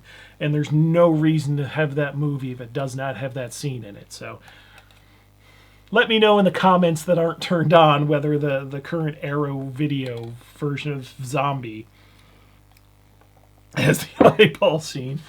But his masterpiece certainly is The Beyond. I first saw this movie in the late 90s. I think Quentin Tarantino, his company was touring it around the U.S. And I went to a midnight showing. And it was funny because there was all of us freakos waiting for Hope Floats was what was playing in the room before this was showing, and all of us freakos are in the hallway waiting for the movie to let out. And so this was in a swanky part of town in a fancy shopping mall. So all the more well-to-do young couples coming out of Hope Floats have to run this gauntlet to get the fuck out of there of the freaks just looking at it like And they really knew what they were doing with the presentation because they had classic horror trailers playing before the movie started. And the first one, and I'm having a brain fart now, but like the Evil Dead, the original Evil Dead trailer where it starts with the voiceover. And I recognized it, and everyone recognized it, and everyone starts cheering. And it was like, oh, these are my people. Holy shit. kid gets her head blown apart by a shotgun. And that's not even the nastiest thing that happens in this movie. This absolute batshit insane. There's a character in here that was a prime inspiration for the sensitive character class that we did in the Gen Con catalog this year. This is so good. So good. Okay, who is... Oh, yeah. Oh, yeah. Oh, God, yeah. John Carpenter. Now, I just want to let you, if I don't have... Okay, I'm only showing a selection, so if there's some directors like, why don't you have any of that? Well, maybe I do. But how much? This is already going long enough. You know, I got to make some choices.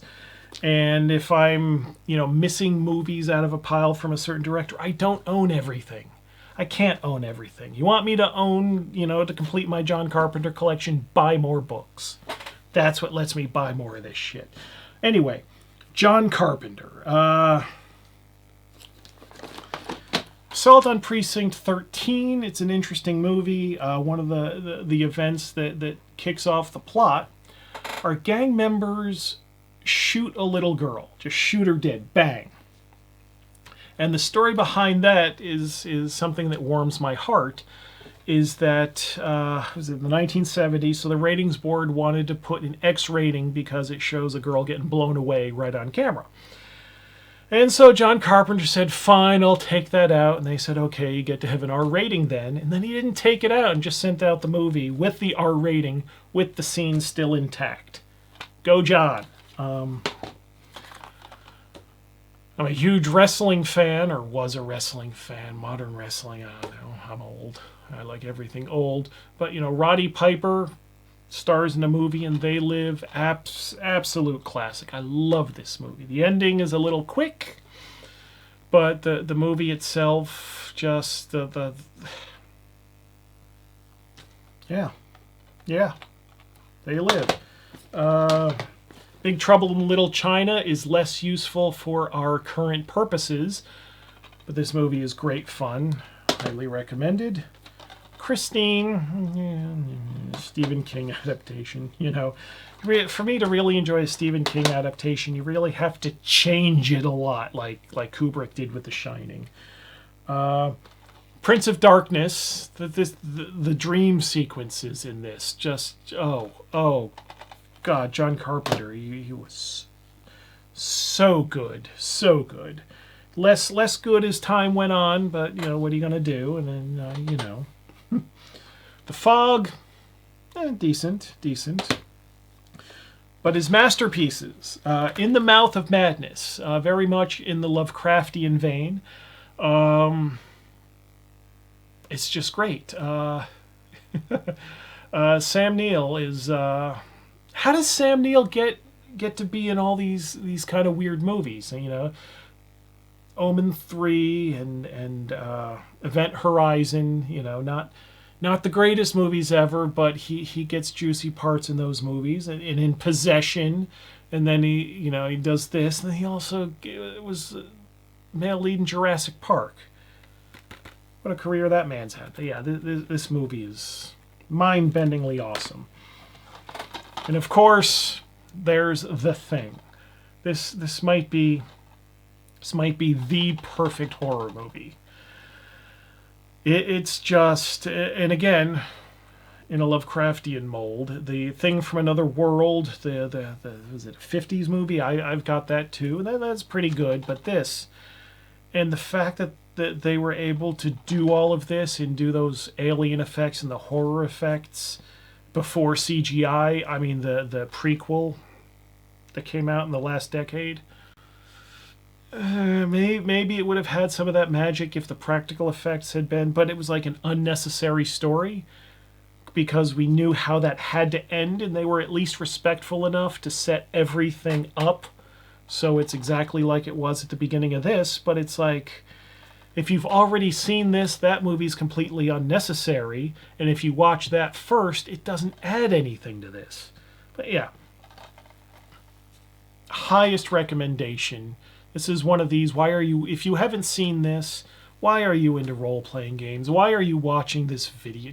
Just shut it all off and go watch this. For fuck's sake, people. Be cultured. What is next? Oh, it's just a random thing. Sapphire and Steel. It's not out on Blu-ray. I just have the DVD. Early 80s British science fiction. It's very slow and nothing happens. It's absolutely gripping. It's like two alien beings taking human form to heal disruptions in the cosmos. I guess that's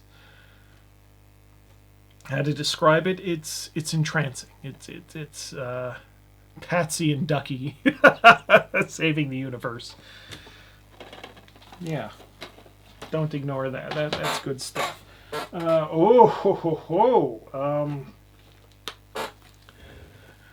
Up next, David Cronenberg. Now, I haven't seen his older movies in ages, so that's to my Crimes. His recent stuff, Crimes of the Future wasn't so great. Rabbids, all sorts of fucked up. The Brood, again, The Brood. I haven't, I got the Blu-ray. I haven't watched this yet, but I first saw this when I was really young, so I was like, I didn't understand it. That's why I got it again, because it's like, yeah, I gotta watch it because there's all sorts of stuff going on that I didn't get. Shivers, decent. Videodrome, high concept, really screwed up, recommended. But of the things that I really like, although not my favorites of his, Scanners, Michael Ironside, as an evil psychic, and the War of the Psychics. This is really good stuff, really good. And the meme of the head exploding that's just one moment in an excellent movie. And of course, the thing I think he's most famous for is The Fly. And that was, I don't know. I assume that everyone has already seen this. Gina Davis, Jeff Goldblum. It's a really messed up movie. I highly recommend it. I don't have a history of violence on disc. That's a graphic novel that,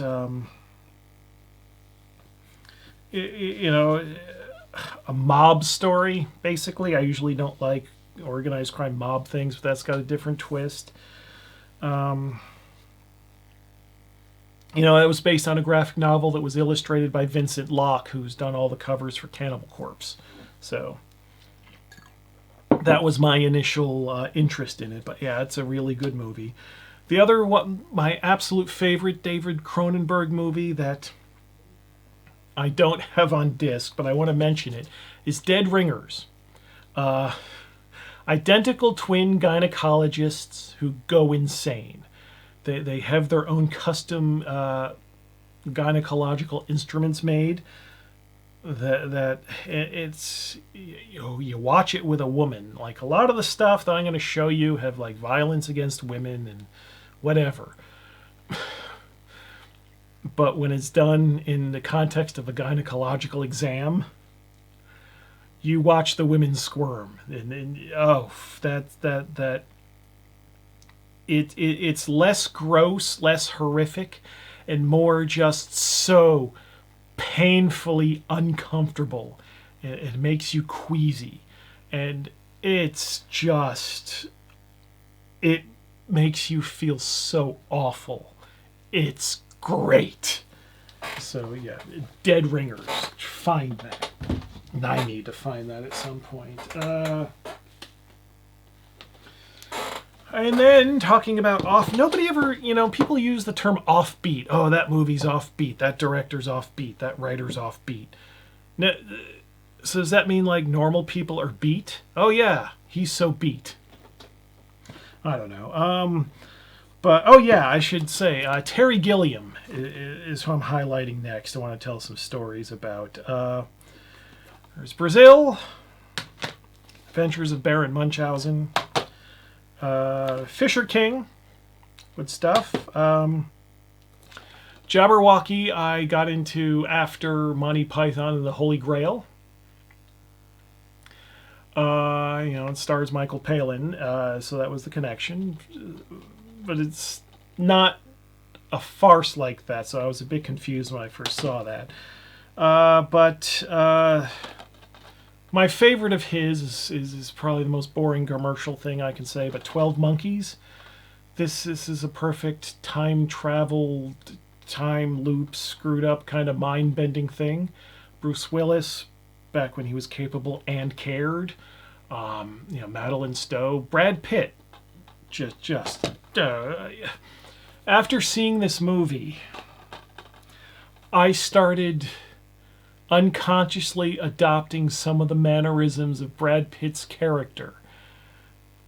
Because usually when I start talking about things that I like and trying to get other people to be interested, come see this movie with me, come see this concert with me, and I start talking. I start just going to these jerky motions because it's like I know how insane I'm sounding to the people I'm talking to, and so I just start. It's not good. I'm too highly impressionable. In Time Bandits.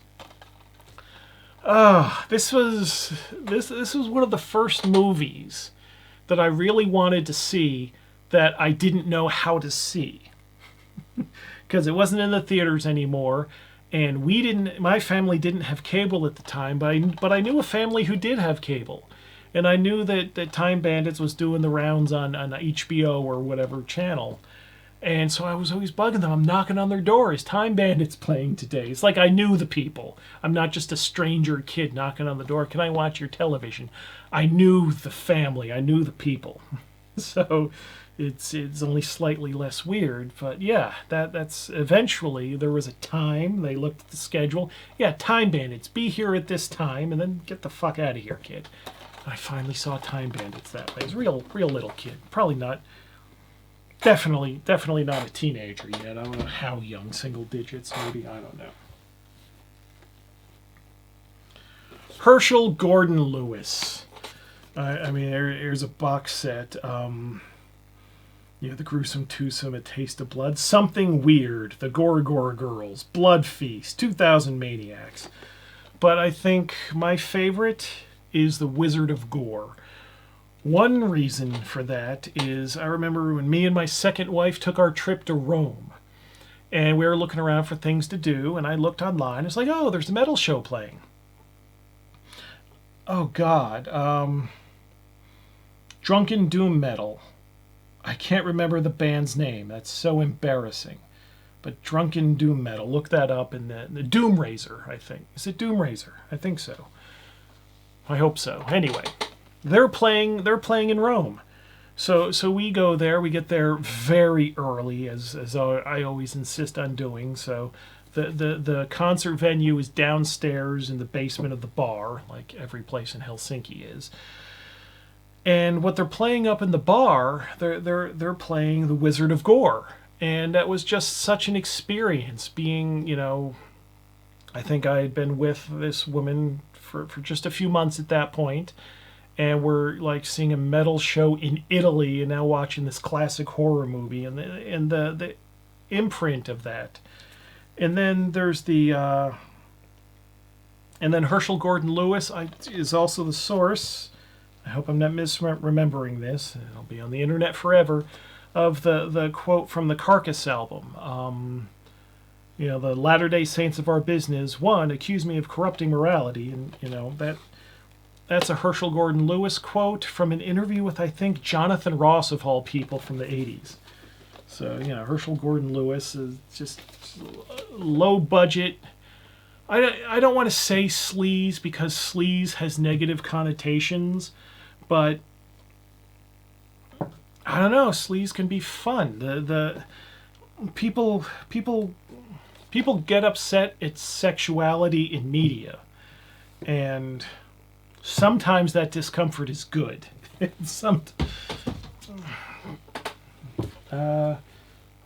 We'll get to that later.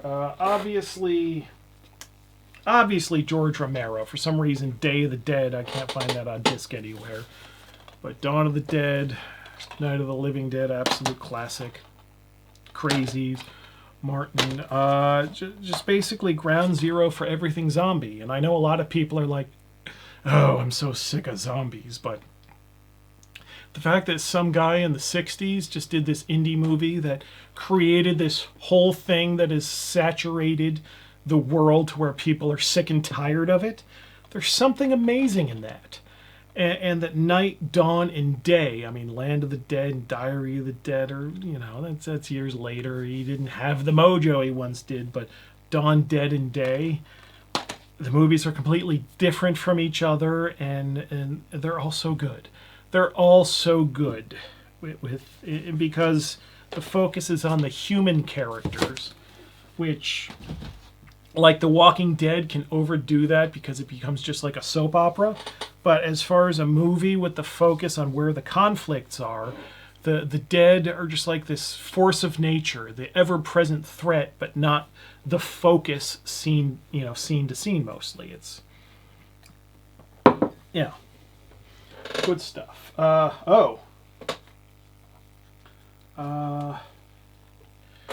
Let me make sure I don't mix up their names.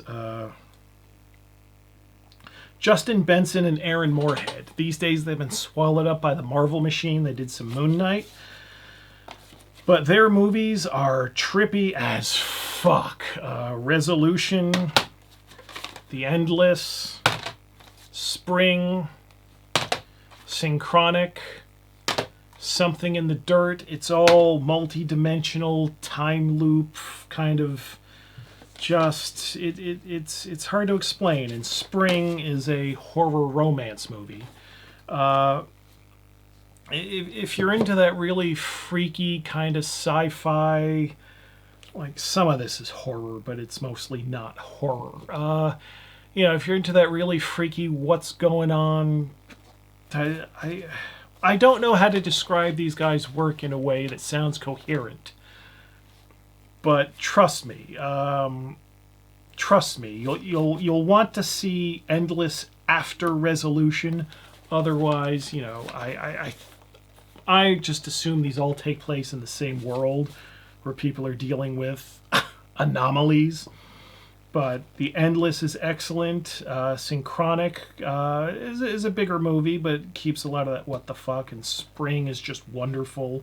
Resolutions early on, a bit rougher. But yeah, this is high recommendations for Benson and Moorhead. We talked about David Cronenberg, but Brandon Cronenberg, his kid.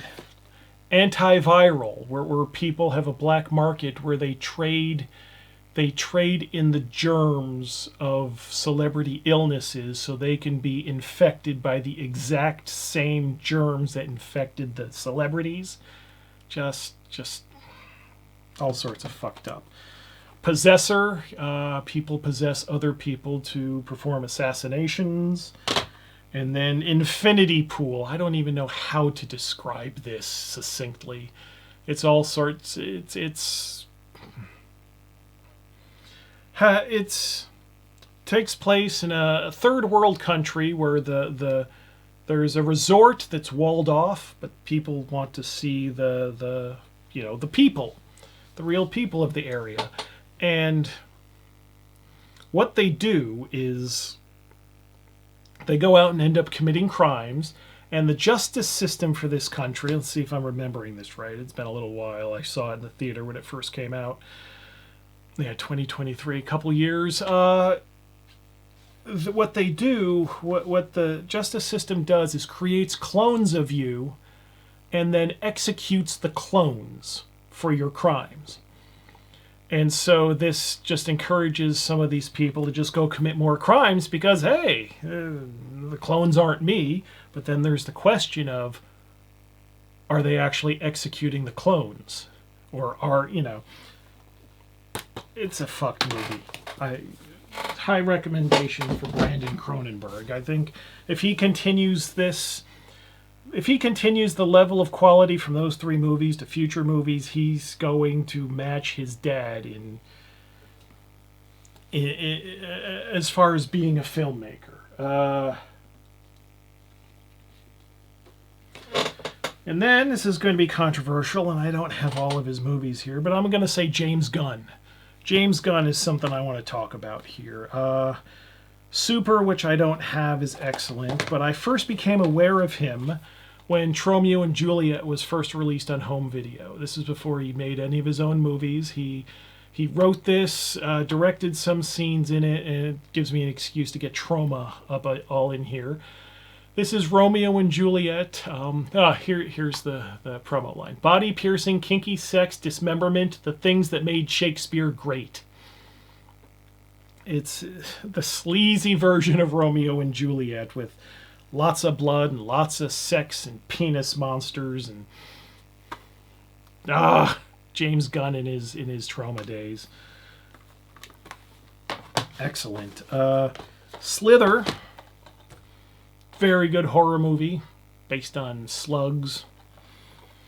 Just James Gunn is a very, early James Gunn especially, had a very cynical, sarcastic approach to everything. I haven't seen the Scooby-Doo movies he wrote. He also wrote the Dawn of the Dead remake that Zack Snyder directed.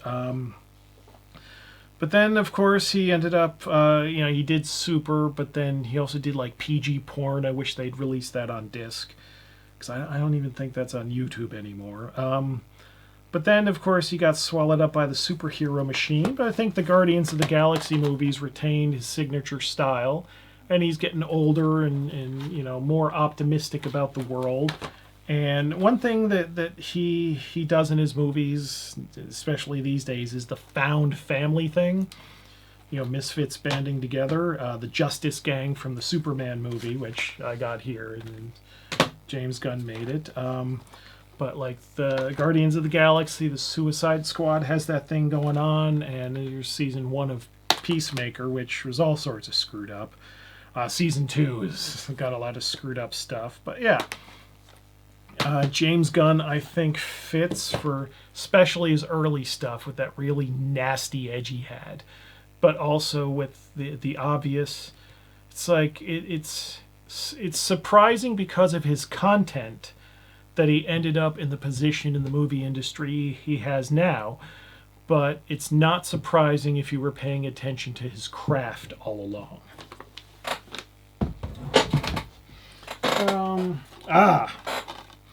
Damian McCarthy. I don't think he's done any other movies. If he has, shame on me. I will look them up. But just based on this one movie that was released last year, he belongs in this pile. This movie is so fucking great. It is my regret that this is looks like it's a one and done, because this is the sort of thing that should be a TV series, because this woman runs an oddity shop where like everything has some sort of curse or story behind it, and it's like, why can't we have a story where she's just, there's some screw up involving one of the objects, but what we get is one movie based on that, and it is so great. It's not especially graphic. It's not like a grind. It's creepy and it's arresting. And it's so good. Highest recommendations for Oddity. What's this guy's name? Hideo Nakata. The Ring. This is going to be the substitute for all sorts of J-horror. I'm assuming you know The Ring. You might know the American remake. Like, the first one combines the first 2 rings, and it's the same thing. They put a little more visual pizzazz in the American version. This was done with, but it's The Ring. Good stuff. Good stuff. Creepy hauntings. Oz Perkins. I only have 2 of his movies on disc. Is it The Black Coat's Daughter? I haven't seen, and now that people recommended it to me when it came out, and I just didn't bother. And now that I've seen Longlegs and the Monkey, and then he's just got another one that's coming out. I think it's already been in theaters, but now it's coming on disc next month, I think. Just, another one of those offbeat.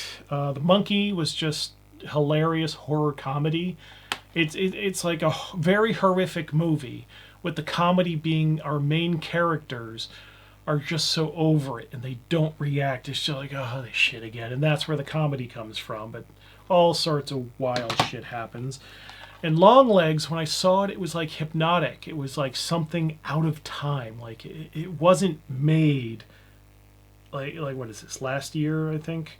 It's like it didn't feel like a modern movie. It felt like an old movie. It was, yeah, I said hypnotic. Highest recommendations. Oz Perkins, Anthony Perkins' kid, I would believe. Oh, ho, ho, ho, ho, ho, ho, ho. I want to talk about some of the work of Christopher Smith. I don't have everything here. Creep is okay. Black Death, that takes place during the Black Death. Medieval. It looks like it's set up like it's going to become a medieval adventure, and it turns into just this horrific worst case scenario. Everything's gone to hell. But the one I want to talk about, the reason Christopher Smith is in this pile, is Triangle. This is another one of those mindfuck movies where things loop around, and I've probably just said way too much. Complete mindfuck of a movie. Absolute highest, shut this off, go watch it right now recommendations. If you haven't seen this, your brain has not been sufficiently rewired. So just Triangle. Go. Yeah. Wish I knew how to go and beep myself so that I can erase that little spoiler I made. Peter Strickland. Now, some of these movies are not so... I don't know, not so much. Well, this one might be, relevant to LOTFP purposes, but the main reason he's here, Barbarian Sound Studios, where Toby Jones plays a Foley artist, putting in the sounds for a horror movie or giallo. It's if you make that distinction. And in doing the sounds for this movie that has all this horrible violence, he starts losing his mind. It's a very good psychological horror piece, and all of his stuff is at the very least interesting. Most of it's good. Barbarian Sound Studio is amazing. Ty West. The X, Pearl, and Maxine trilogy, it's okay. Pearl is so interesting of a movie. X is like, okay, 80s slasher throwback. Maxine, okay, but this is a character study of a person of a horror movie. It's just, the decision to make the trilogy as they did is fascinating, but the actual movie, Pearl, high recommendations. House of the Devil, it's a slow burn kind of thing. I remember the first time I watched it. It was in the apartment with my second wife, and the TV, it's facing, so like the speakers are facing where the front door is. And this is one of those movies where when the bad things are happening, the sound ramps up, the screams are very, very loud. But in all the other times, like, the dialogue's really soft, so I had to crank up the television so I can hear the dialogue. So then, my ex, she comes home, and she's like, "What the hell are you watching? I can hear it all the way down the hall." But yeah, very, very good movie, House of the Devil. But I think his best movie, like The Sacrament, is just, to me, was a completely pointless retelling of the Jim Jones Guyana thing. Like, really down the line, they don't change what happens at all. I was just watching, saying, well, what is this? What is the point? I thought they were going to subvert something or put some twist on it. No, they just a fictionalized version of exactly what happened, as far as But his best work, I think, is The Innkeepers, creepy haunted hotel movie.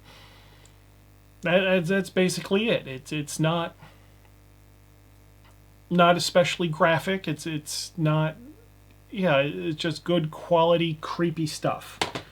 Ty West is a interesting filmmaker. I'll say that. Okay, then we've got, well, we're going to have to talk about Sam Raimi. There's so much of his stuff I don't have. Drag Me to Hell. It's gross to the point that it's a horror comedy. Just unnecessarily gross. But I'm going to stop and linger on the original Evil Dead trilogy. The Evil Dead, Evil Dead 2, and Army of Darkness. Then they came back decades after that with the Ash vs. Evil Dead TV series. And I will read what I wrote about this, that I'm going to stop and linger on the Sam Raimi Evil Dead work with Bruce Campbell. The 2013 remake and Evil Dead Rise, they're okay. But this body of work may just communicate the vibe of LOTFP more than anything else. The series starts off with a bunch of scrappy amateurs, Bruce Campbell and Sam Raimi, scrappy amateurs making something so cutting it ends up on Britain's Videos Nasties list. It is the foundation that their whole careers were built off of. And it's got some weird shit, like I know that bringing this up is going to sound weird, but it's like a woman gets raped by a tree. And I remember when I was a kid watching that thinking, who thinks of this? This is so fucked up, And then they come back years later with a more professionally made movie, but they're combining the blood and dismemberment with a more surreal and a bit of slapstick take on horror. And they released it unrated into theaters in the US because why subject it to a ratings board whose job it is to limit what you're allowed to do? So they didn't even bother with the ratings. Then a few years after that, they release the third movie in the trilogy through a major studio. Army of Darkness, it's watered down in terms of violence, but the blood still comes in fountains, and the humor, it's gone full Three Stooges, and Ash has gone total asshole. That's always wonderful to watch. And yeah. And then decades after that, they bring him back for the Ash vs. Evil Dead series. And this is a complete orgy of violence and comedy. It's both. And there are two bits from this series that stand out to me just because of how just outrageous, and I can't believe that. The fight in a sperm bank where like they're throwing cum around, and it's like, okay.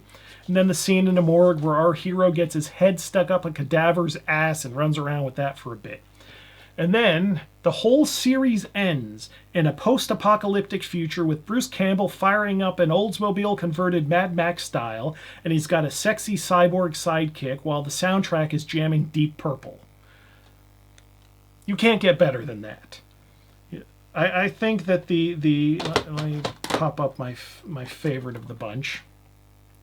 The Evil Dead with Bruce Campbell is the absolute pinnacle of human cultural, creative, and artistic achievement. And if you think that's all groovy, I don't see how LOTFP would not be for you.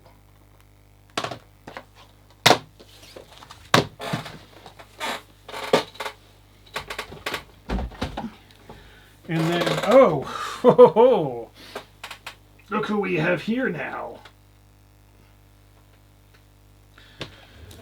Terence Fisher. He did a lot of stuff in the 60s and 70s for Hammer and other companies. Two Faces of Dr. Jekyll, Four-Sided Triangle, that's from the 50s.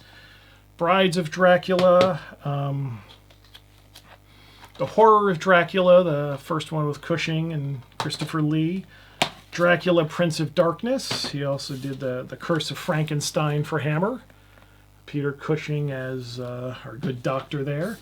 Frankenstein and the Monster from Hell. Revenge of Frankenstein. Peter Cushing as Frankenstein is so great. So awesome. The Gorgon. Hound of the Baskervilles, Sherlock Holmes with Cushing and Lee. Devil Rides Out, absolute classic of horror. And then, what was the company? Yeah, shit, this wasn't a Hammer. These weren't Hammer ones, but Island of Terror and Night of the Big Heat, more Cushing and Lee. Curse of the Werewolf. It was when Hammer was redoing all of the Universal stuff. There's another one, Frankenstein Must Be Destroyed. That's all the Terence Fisher I have right now. Hammer is just an excuse to talk about Hammer horror and the 60s and 70s European horror scene in general. I gotta tell you, after watching a lot of these kind of movies, there's a difference between British horror and continental horror. Continental European horror. I'm going to generalize here. Now, of course, not everything fits with this, but with British horror, the scripts are all tight. You know exactly what's happening and what everyone's doing and why they're doing it. And if it's British, chances are it's got Christopher Lee or Peter Cushing in it. So your lead roles are solid acting. But the problem is not much interesting happens until the last 5 minutes of the movie. I don't know if that was just the style or studio mandates, or Britain's always been more severe with the censorship of movies than other places, but that's it. It's a very solid story that's just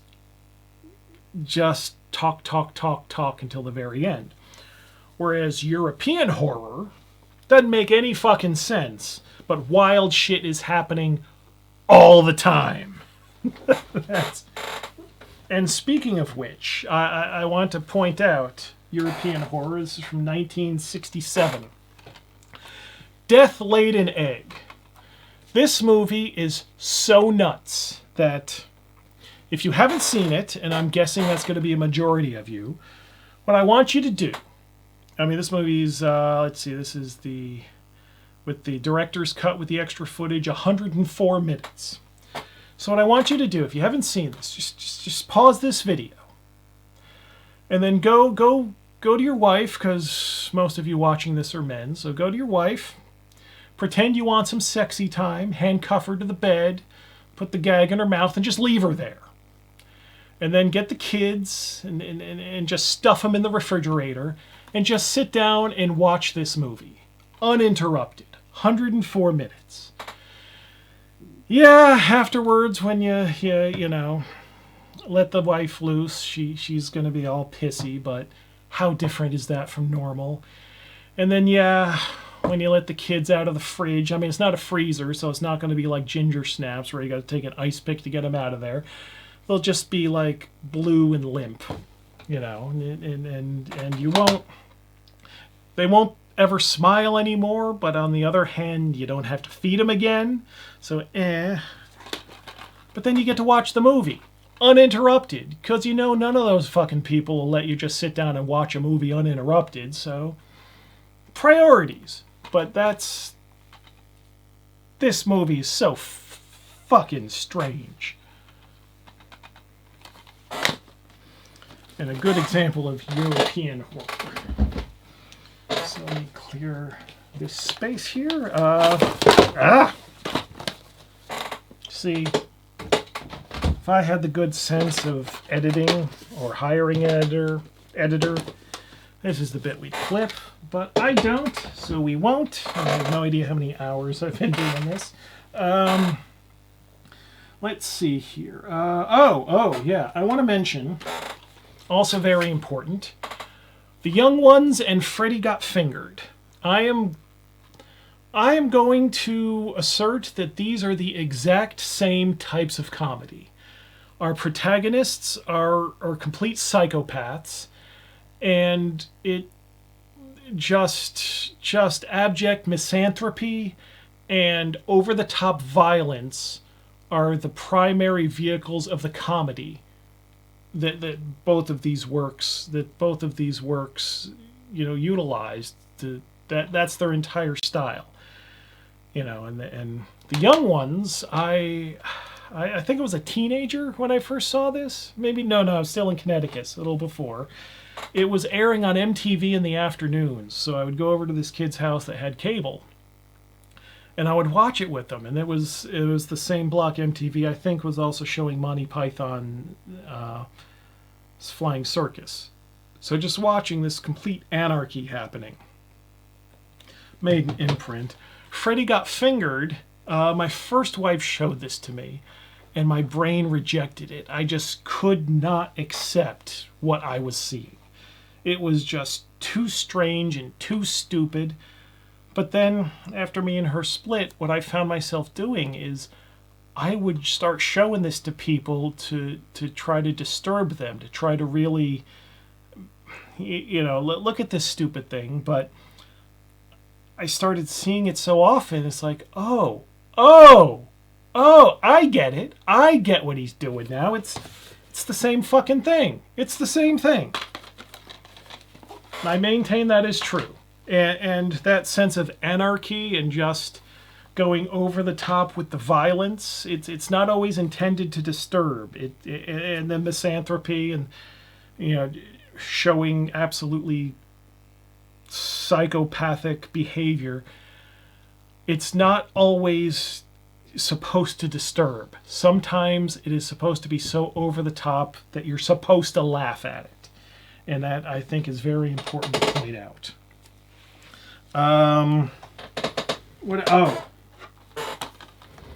Troll and Troll 2. Troll 2 is the main thing here, and I'm using this as a stand-in for all of the really bad movies, the kind of stuff that Red Letter Media highlights on Best of the Worst.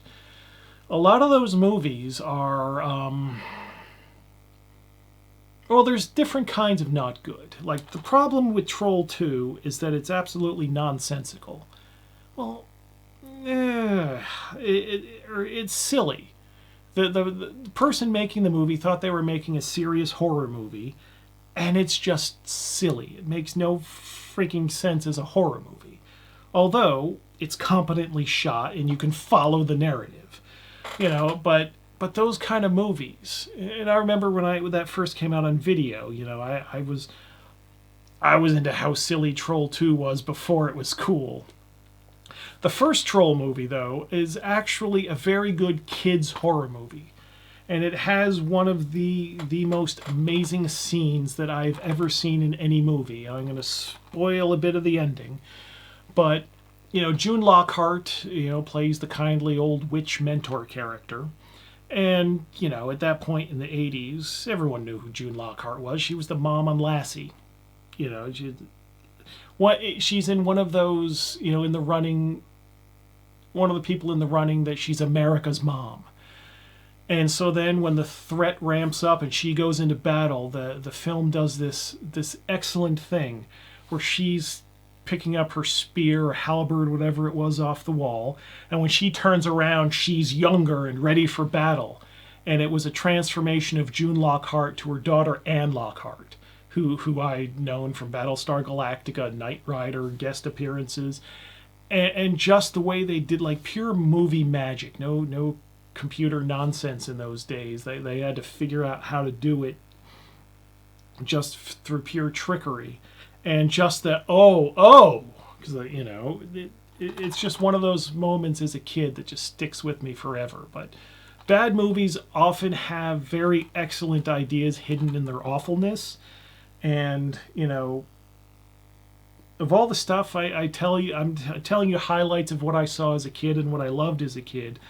But there were a lot of trips to the video store that resulted in absolute garbage. But that's part of it too. I mean, when you see the good stuff and you decide, that's better than that and that, but you have to know what really sucks to properly calibrate how you're looking at the good stuff and the differences between it. And a lot of really bad stuff has good ideas embedded in them. They're just so incompetently executed. And all of, like, that bad movie stuff, I was talking about Trauma. That's a lot of stuff that's like a combination of we have no money and fuck it, we know what we're doing, we know what this is. that's all part of it too. The bad movie stuff. It's not something to avoid. It's not a warning. It's something to embrace because somebody had an idea. They just couldn't do it quite correctly. And that in itself is its own magic. Like when I'm watching like Best of the Worst on Red Letter Media, especially I'm talking about their black T-shirt, vanity martial arts projects. I'm seeing, it's like I haven't seen most of the movies. I'm just watching them make fun of the movie. But the fact that someone actually was able to make a movie, especially in the 80s, it wasn't just, these days people make feature films on their phones. But back then, it wasn't near that easy. And so it's like someone still had an idea and they did it. And even if it's as bad as they're showing on the show, it's still like someone did this. They had ideas. And go them. Go them. Just do shit. Do what you can do. It's like for the video here, I can't do the special effects, so the previous version didn't get used. And I'm talking about that I'm not editing all this stuff out, because I know what I can do, and I know what would be a pain in the ass that I can't do so well. So I'm just here. I'm a person talking to you, person to person. I'm not, editing myself so I have perfect diction and I sound like a perfect presentation, and I'm trying to pretend that I'm some, professional TV news reporter telling you the news about LOTFP. I'm just a person talking to people. And when you're talking to someone, people stumble over their words. They cough. They have a drink. And whatever you think of me, it's me. I'm not putting on a show for you here. I'm talking about my love, although I'm stepping on what I'm going to say later on. Some other things I want to point out. And trust me, you think I'm doing too much, but there's so much that is still on the shelves that is like, this is a bit much. I'm just going to talk about some things I actually... let's talk about the Blair Witch Project. Oh, Jesus. Includes 4 never-before-seen endings only on Blu-ray. It's like, I'm not going to watch that. I'm just going to... my story about Blair Witch Project. I saw it before the wide release. I went to an indie theater, sat in the front row, so the screen's taking up my full field of vision. And I knew it wasn't real. I wasn't fooled into thinking it was real. But I was immersed by it. Just the whole way that it was shot and how it seemed very natural and very real. And again, the screen's taking on my full field of vision. There was maybe 1 or 2 other people. I wasn't alone in the theater, but there weren't many people there. So it basically felt like just me and the screen. And when the movie was let out, I was so stunned that I think it was summer, because I think it was definitely a sunny day. And I left the theater and I was going to walk home. It was half a mile, whatever it was. And the movie had so affected me that the real life sky looked like a day for night shot, which they don't do in here, but you've seen day for night in bad movies. It's like the entire world felt day for night. It felt dim. I was so psychically affected by the movie that the whole world seemed dark. And I've never quite felt that before or since. It was just amazing. And then on the day of the wide release, this was hyped all to hell, I went to see that. It was a packed theater, sold out. Kind of hundreds of people there. I don't know how many hundreds. And the movie ends the way it ends, and the movie theater's silent. And then someone just shouts, "That's it?" And then it's like a dam broke, and you can tell that people just did not like it. And it was like that second time I was just people watching. This was fascinating to me. And it's like, that's the late 90s. I already know that I think about and process this kind of stuff differently than most people do. But it really creates this. It really helped solidify this distance that I feel from other people, because this is something that really affected me. So, just this cheap movie that was able to do that, and then watching it be rejected en masse. That gets to you. Also, I Spit on Your Grave. This is a very difficult movie to watch. It features a 20-plus minute gang rape scene that gives the viewer absolutely no mercy. And when I saw it, this was pre-internet, so I didn't know what I was getting into. I just knew that I had gotten an old, 70s Grindhouse movie. So I invited a date over, and we're going to watch the scary movie and then fool around. This movie fucked me up so much. There was not going to be any fooling around. I don't remember. I don't remember how my date reacted to the movie.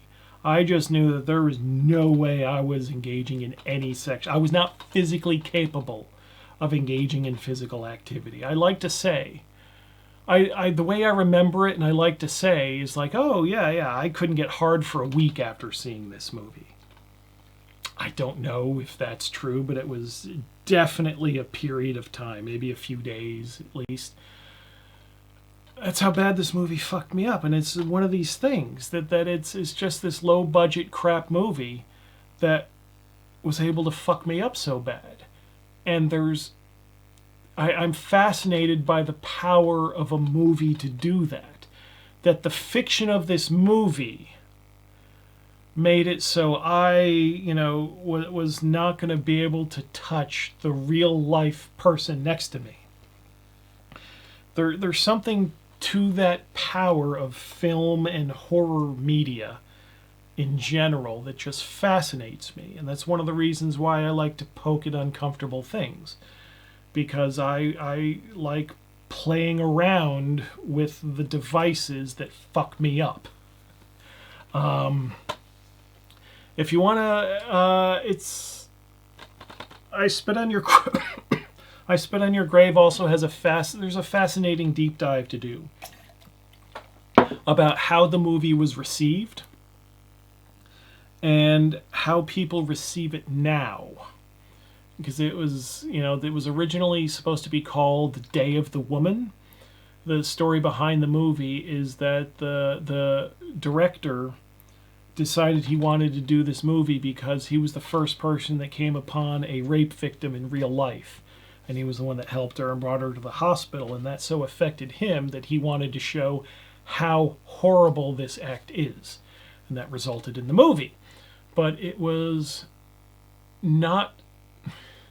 The good intentions were not detected by by critics and viewers when it first came out. But there has been some reappraisal of that. And this is a 2-disc version. I don't even think this is uncut. Surely it would say if it was the uncut version. So I think I have a version that's got some... it's not even the original version, unfortunately. But what this does have is 2 audio commentaries. One of them is from the director, Marzarchi. That it's not really commentary on the film. It's just him reading a manifesto of why he made the film and the intentions behind it. And then the other commentary, and you're not going to believe me when I tell you how good it is by Joe Bob Briggs, the guy who would rate movies based on the number of boobs in them. He puts on his big boy reviewer pants. And because one of the criticisms of the movie is that you sympathize with and identify with the rapists in the movie. So he was watching the movie and doing his commentary and criticism, specifically looking at that. Who is this movie intending you to sympathize with? Who is supposed to be, who are you identifying with in the movie? And I thought that his breakdown of the scenes and how they're shot and the focus of everything, fascinating bit of film criticism. So even if you don't want to watch the movie as a movie, find that commentary. Really, it's good stuff. Good stuff. Cannibal Holocaust. This is another one. Now this one is, yeah, this is an uncut version, finished pressing. This one's kind of messed up. The main reason it's messed up is because they have a lot of real-life animal deaths. And the reason, but that also makes the special effects for the human deaths seem more real. And I remember the story is that after the movie was released, the director got, had to produce the actors to prove that he hadn't made a snuff film, because the police were worried that he had actually murdered the people that appeared in the movie. And this is another one it actually says something. It's a real movie. It's not just pure exploitation trash. It's a real movie. It has a point of view. It has a message. But I don't know if it was the first, but there was a definite glut of cannibal movies coming out of Italy after this. And, oh God, I remember I was going to do a cannibal-related project in the early 2010s. And for some reason, the local video rental store, when they still had those around, had like it was like 10 cannibal movies, or 8, 9, 10 cannibal movies available for rent. So it was the deal. Rent 7 movies for €7 for 7 days.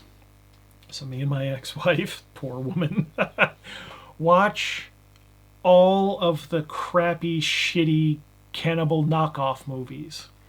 And they copy each other to the point where, like, the animal deaths in this movie are part of the narrative. Well, except for one. And in the commentary, the lead actor is telling the director, cut this out of the movie, release the movie without this one animal death. The other ones, it's part of the story, and we ate the animals, but that one, you just killed it to be cruel. Take that out of the movie. Well, these other cannibal movies, it's like they have a checklist. Okay, we need animal deaths. And so it cuts away from the story to this poor, I don't know what it was, some sort of rat, some sort of rodent that's like tied to a post, and they let a snake loose in there. And it's like the movie stops so we can watch the snake eat this thing.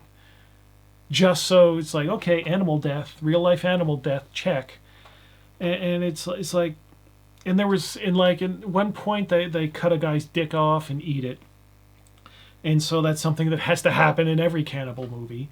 And there was one movie that was so fucking awful that they didn't have the dick eating scene in their movie. So what they did is they just took the scene from the other movies where the cannibals, they look different. It's got an actor that was it's a scene from another movie, so that actor's not even in this movie that gets his dick cut off and eaten. They just insert this scene from this other movie so they can check off dick cut off and eaten. It's like, this is actually a movie. Most of those other ones are just absolute garbage. Although Cannibal Ferox by Umberto Lenzi, I think it is. I've got it. I didn't think of it ahead of time. That one is just so caustic in its violence and its torture that if you're into that sort of thing, that movie has its worth. But I think that's like Eli Roth's Green Inferno from 10 years ago is just so embarrassing. I think, and that's an actual point you can make. And one of the reasons why Eli Roth's movie didn't work is because he was sneering at his victims. And that's one thing about horror movies, is when you're making the movie, you have to have empathy. You have to engender sympathy in the victims if you're going to create any sort of negative feeling about their deaths in the audience. If if the audience is cheering on the killings of your horror movie, it's not actually a horror movie. It's just some sort of weird action movie. Because, you know, action movies, you know, Arnold Schwarzenegger, you know, does a one-liner and kills someone, and you go, yeah! That's not a horror movie. But in a horror movie, you know, if you have absolutely asshole young adults and you're cheering because the guy with the axe, oh, he killed him real cool, yeah! You're not feeling horror. You're feeling the same exhilaration as an action movie. So you have to... So Eli Roth, with setting up his victim pool as the SJWs that he makes fun of and slaughters, it's like, what the fuck are we doing here? There's no tension. There's no sympathy. There's no. I'm feeling bad that I'm watching this because I feel like I wasted my money, not feeling bad because, oh, these horrible things are happening on screen. So that's all lessons that come from Cannibal Holocaust and the things that Cannibal Holocaust led to. Tobe Hooper's Life Force. Much more lighthearted fare than these last two I'm talking about. This is a movie about space vampires, where our chief antagonist spends most of the movie, she's butt-ass naked. And, you know, it starts off with a spaceship trip to an asteroid or a big spaceship. It's been a little bit since I've seen this. And then we've got the naked woman, you know, just wreaking havoc. And the end of the movie, it's like riots in the streets. It's the end of the friggin' world, and it's a wild movie. This is something that had always been in the background. You know, I'd never saw it. You know, when we raid the rental video store shelves for the next movie to watch, for some reason we never picked up Life Force. And when I saw it, you know, just like 6 months ago, I was like, this is wild! Holy shit! This is good stuff. Just wanted to mention that. Probably my favorite thing by Tobe Hooper, actually. Frank Henenlotter. Yeah, I don't know. Well, I don't have Basket Case, but that's not the best thing. This is the wildest thing from Frank Henenlotter. I mean, he who also did Frankenhooker, by the way. But how do I describe this? Is a movie? Oh God, how many clits does the woman have? Because the movie opens with the voiceover. I was born with 7 clits. I think it was 7. So it's about a woman with 7 clits who gets so energetic during sex that she ends up killing the man that she's fucking. And also, our other main character is a man whose penis detaches and hunts women independently. So they're all leaving, so their sexual activities are leaving trails of bodies until at the end of the movie they meet. And what's going to happen? It's just like, who thought of this? And this is like a movie that I saw at a film festival. It's just fucking wild. This is like, really? Really? And that's... Yeah, but it's a story that has like a beginning, a middle, and end. It's a movie. And that's the best feeling, because a lot of bad movies, you look at it and go, really? And it's just something that just hangs out in space that they did. But when it's part of a story that really is an uplifting force. So Frank Henenlotter, good stuff. Tonight She Comes. Nobody knows this movie. I don't know. It's the weirdest thing. It's like 10 years old now. I remember seeing this at Night Visions, and the director was there presenting the movie at the film festival. And then the Q&A afterwards, I raised my hand. It's like, how did you get anyone to fund this? This is nuts. This is another one where our chief antagonist, well, I guess she's the chief antagonist, is butt-ass naked through the whole movie. But it also has, I think, a couple more great representations of what the attitude of a Lamentations of the Flame Princess magic user would have. Because there's some supernatural stuff in here, and it's it's a movie that starts off like with what's going on, oh, hello, and then it's just the roller coaster for the rest of the movie.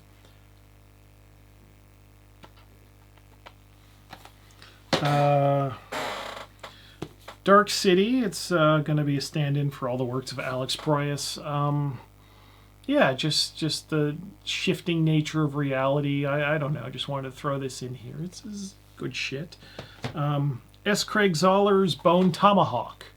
That's the thing about the early 17th century time period. There's a lot of the technology that, like, the Westerns have, like, repeating revolvers, so it's not the same technology, but the actual atmosphere and feel. I mean, this is like a Western with fighting cannibals.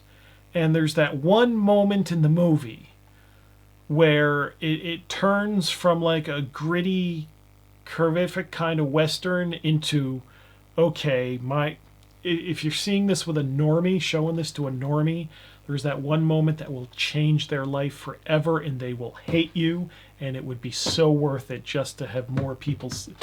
And S. Craig Zahler, he used to be a writer for Metal Maniacs, and he's has been in a couple metal bands. Realm Builder is the one that comes to mind. But yeah, all of his movies are like really gritty and like like they don't feel like modern movies. Brawl in Cell Block 99.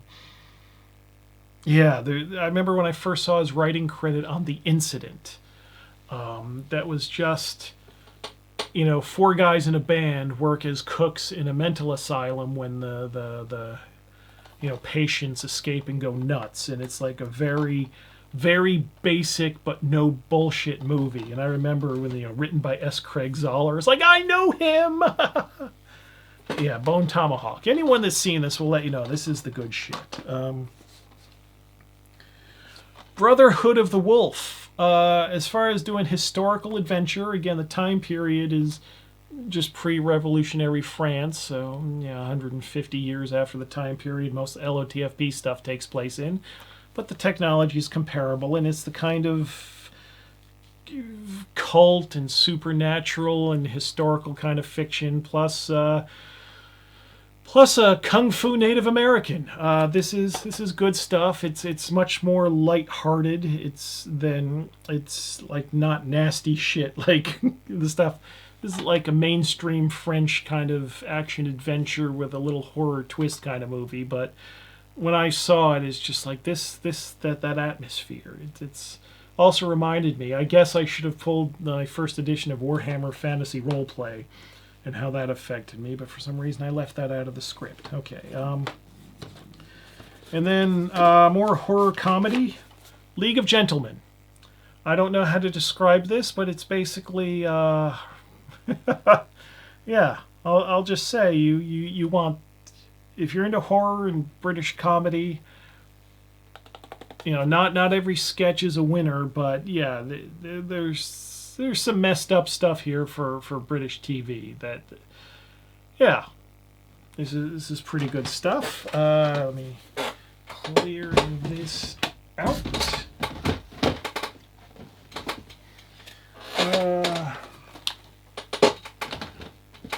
So then, those are all movies that are all like general background and general fill up my brain. But there are some that are more specific to the LOTFP experience. This is a big one. I got the special edition of Captain Kronos Vampire Hunter.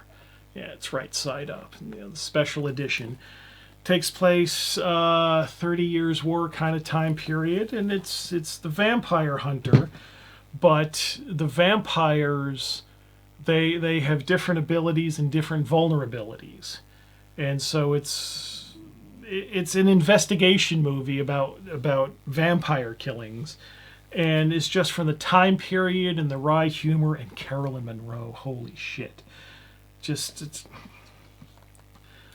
Anna Pieroni from Inferno and Tenebrae, that's just like one, but like Carolyn Monroe in this movie, it's just like there's never been a more perfect looking woman. But yeah, Captain Chronos, Vampire Hunter, also good for the LOTFP time period. An excellent movie. Blood on Satan's Claw. Witchfinder General isn't supernatural, but it's like historical horror. Aguirre, Wrath of God. Again, not supernatural, but just utter insanity and in time period appropriate. And then we've got a couple here which are more the fans telling me what helps them get into the LOTFP time period more than me really liking the stuff. But Ben Wheatley's A Field in England, and Robert Eggers is his name. Yeah, The Witch. Exact time period that LOTFP takes place in with supernatural stuff.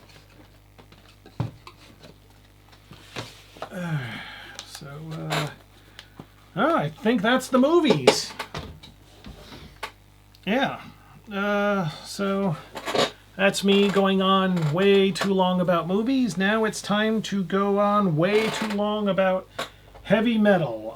Let me move some of this stuff closer and hopefully not drop it all over the place. Okay. Now, how do I start to describe the influence that heavy metal has had on me in LOTFP? Well, the intro of the music of Eric Azan that I released this year did some of that. All of the stories in the introduction here are, to the best of my recollection, real, but of course I just cherry-picked the ones that would make me seem the most insane and misanthropic. For effect, But I identify first and foremost in this world as a metalhead. And Lamentations of the Flame Princess was a metal zine before it was a role-playing publishing company. Here from October 1998 is the very first issue of Lamentations of the Flame Princess. My grandmother gave me the money to print this, to print the first run of it. Let's see, wow. Let's see if I can manage to not rip this up before putting it back in storage. Who did I interview and feature this first issue? Sculptured, The Gathering, Devin Townsend, Borknagar, Hammerfall, Cryptopsy, Twilight Ophera, Nazem, Dismal Euphony. I liked a few of their albums. Odes of Ecstasy. Holy shit, there's a name I have not thought of in ages. I think they just had the one album and I liked it, and then the world never hears from them again. But yeah, my business plan for doing the zine, I think I did 1,000 copies of this first run. It was, the idea was print the newsprint zine, give it away for free, send it out to different stores and distros and stuff, and then make up the printing costs with advertisements, which never worked. So I spent all those years, 1998, and then the last one was 2005, spending every little bit of spare money just printing stuff up to give away. And I don't even talk to any of those, well, a couple of them, I don't even talk to any of those people anymore. But, I think I will, no, I'll tell the embarrassing stories. I came in with metal, with death metal. And I was never into traditional metal at all. The hair metal stuff, like I like Quiet Riot and Twisted Sister when I was a kid, but it was just more pop music on top of other pop music. And metal was never special for me, and I got into death metal, at first the brutal stuff, but then like the more melodic and poetic stuff was where Lamentations of the Flame Princess, the name would fit in, stuff like Opeth and My Dying Bride, and that kind of thing. But I was reading other metal zines, which in the US was mostly brutal death metal, 10 fucking skulls, kind of nonsense, and like nobody seemed to like the music that I like. Nobody was putting the emphasis on the bands that I wanted the emphasis put on. So I had to do it myself. But I was so ignorant. When I started the metal zine, when I started the Lamentations of the Flame Princess metal zine and decided I wanted to be an influencer in the world of heavy metal, I had never listened to Iron Maiden. I had never listened to Dio up to that point. And the upside of that, though, is there were plenty of people that looked at it and said, "Oh, God, this is garbage." But other people looked at it, and I don't know why. Maybe because I had a point of view and I had a writing style even then, even though it was heavily influenced by the wrong things largely. I'm not opening this up and reading any of it. There were people that reached out to help. You know, it's like I got the letters and the emails. You know, it's like, okay, dude, cool zine, but you know, you've got holes in your knowledge. Here's a list of albums to get started on the stuff that you know nothing about. And so those contacts and then I'm obsessive.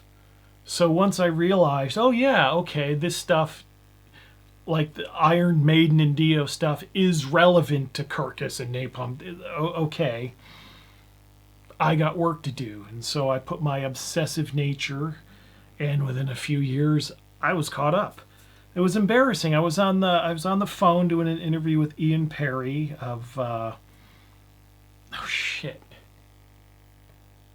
Elegy.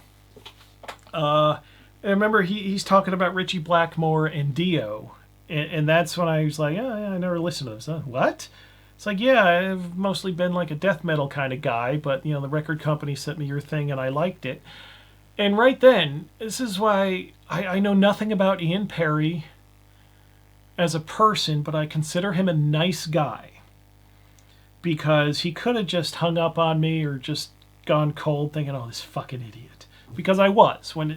I had no business talking to him about his music when he came from a tradition that I hadn't even touched as of yet.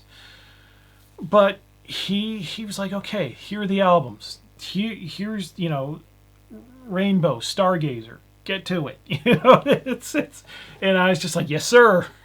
Yeah.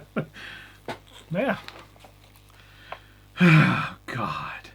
That's one reason why I very much liked role-playing publishing. Number one, because theoretically I'm getting money from it and not just pouring in my entire life and every last penny into it. I'm supposedly supposed to be getting something out of it too. But it's like I've been role-playing since the 80s. And the system that I'm publishing with, I've used since the 80s. I know role-playing. Of course, even then, like when I published Death Frost Doom and somebody sent me that Best of White Dwarf, and it's like, the Lich Way, this has been done. It's like, oh, fuck. Fuck. But you learn, you know, that if you wait until you know enough to do the thing, you'll just never do the thing because there's always more to learn. Just do the thing. And if you look foolish, people will tell you how you're foolish, and you can plug those holes. And do plug the holes. Even if you end up not liking it and the things, you know, just learn. And the best way to learn is to make a fool of yourself in public, because people will let you know how you're ignorant. And then the ones that tell you more kindly are the ones you listen to, and you'll learn much more quickly than if you're just out on your own, floating in space, trying to figure out what you need to know.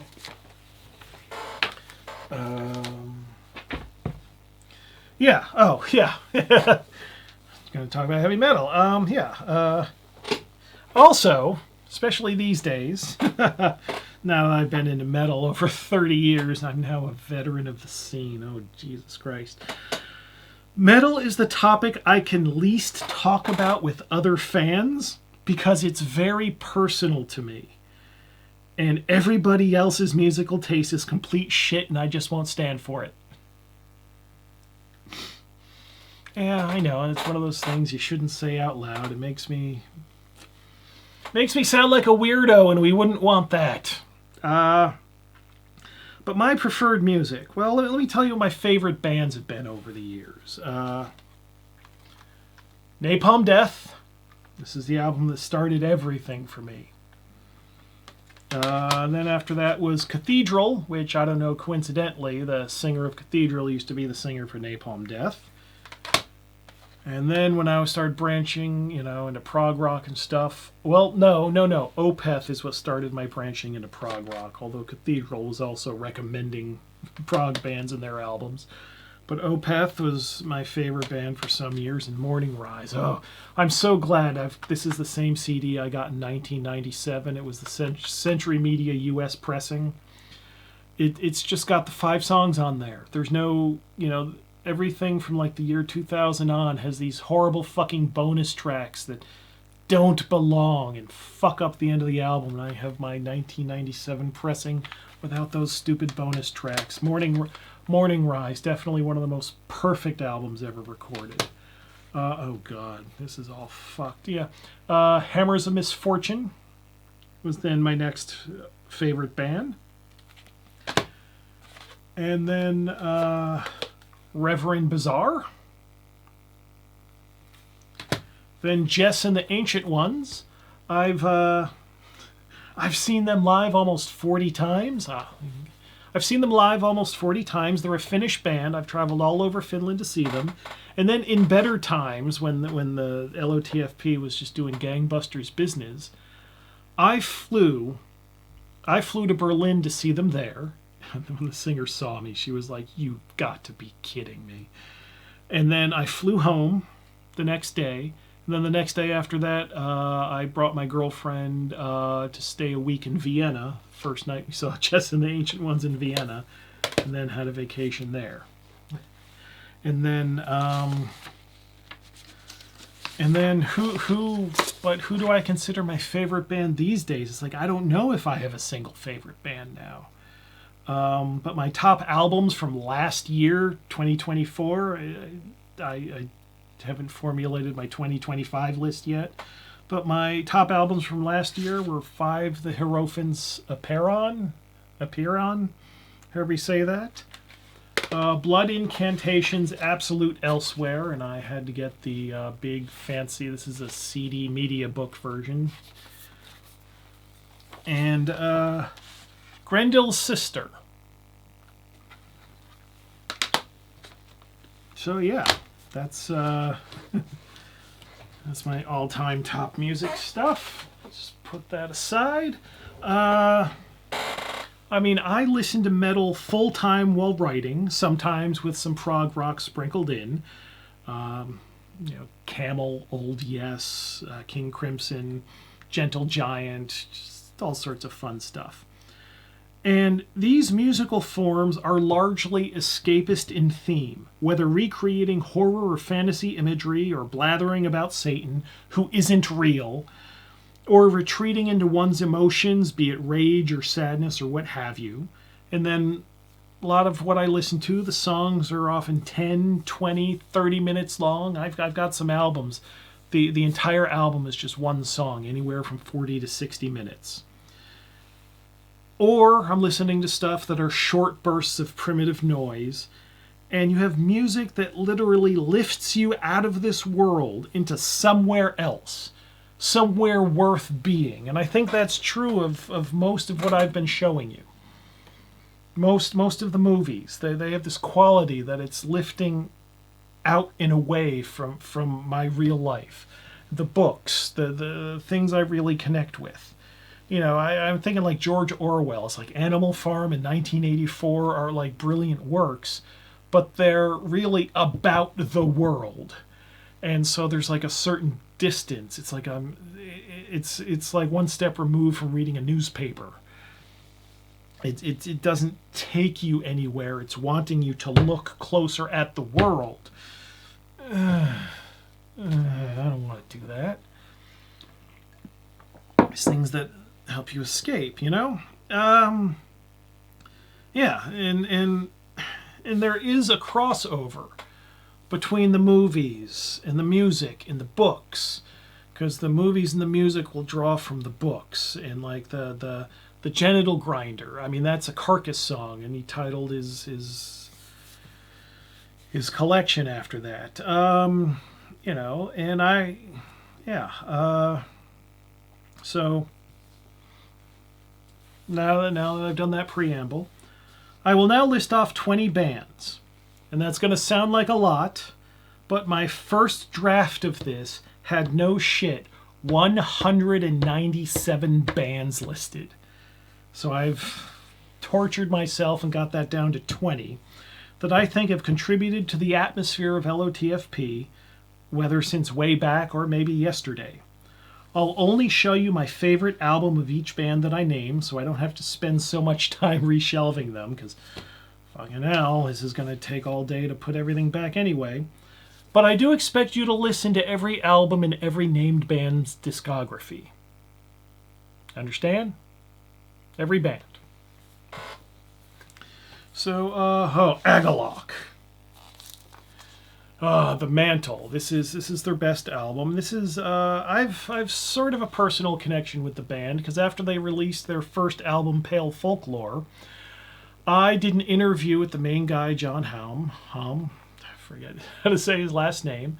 We talked for 3 hours. Ended up being 9 pages in the 9 pages in the zine. And what's funny is, he thought the interview had ended like at some early point, in that we had just been talking.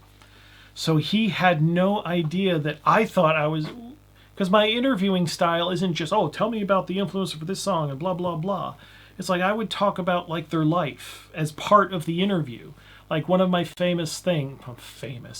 one of my recurring things was asking musicians about the hair care products they use, because, you know, all the metal guys had long hair.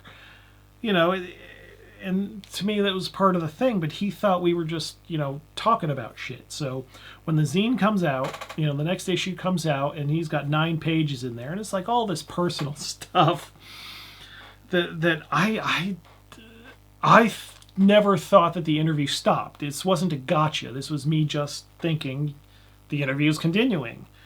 Oh boy. But the thing is, because that was such a personal, ended up being such a personal interview, you know, of course I can't take credit for Agalloch's success, because they were quite successful for a few years, but that was off their debut album, and I certainly helped them on their way. And that's like one of the concrete examples, I think, of featuring a band where it materially helped them. Agalloch.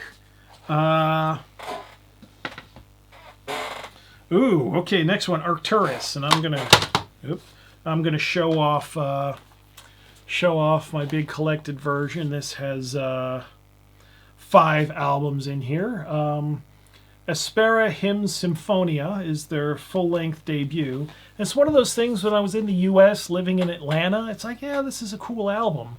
You know, they're a Norwegian band, but, you know, when I moved to Finland and was experiencing the Finnish winter, listening to that, you know, in the headphones during a snowstorm, it's like, oh yeah, this makes sense. It was the same reaction I had with Amorphous' Tales from the Thousand Lakes.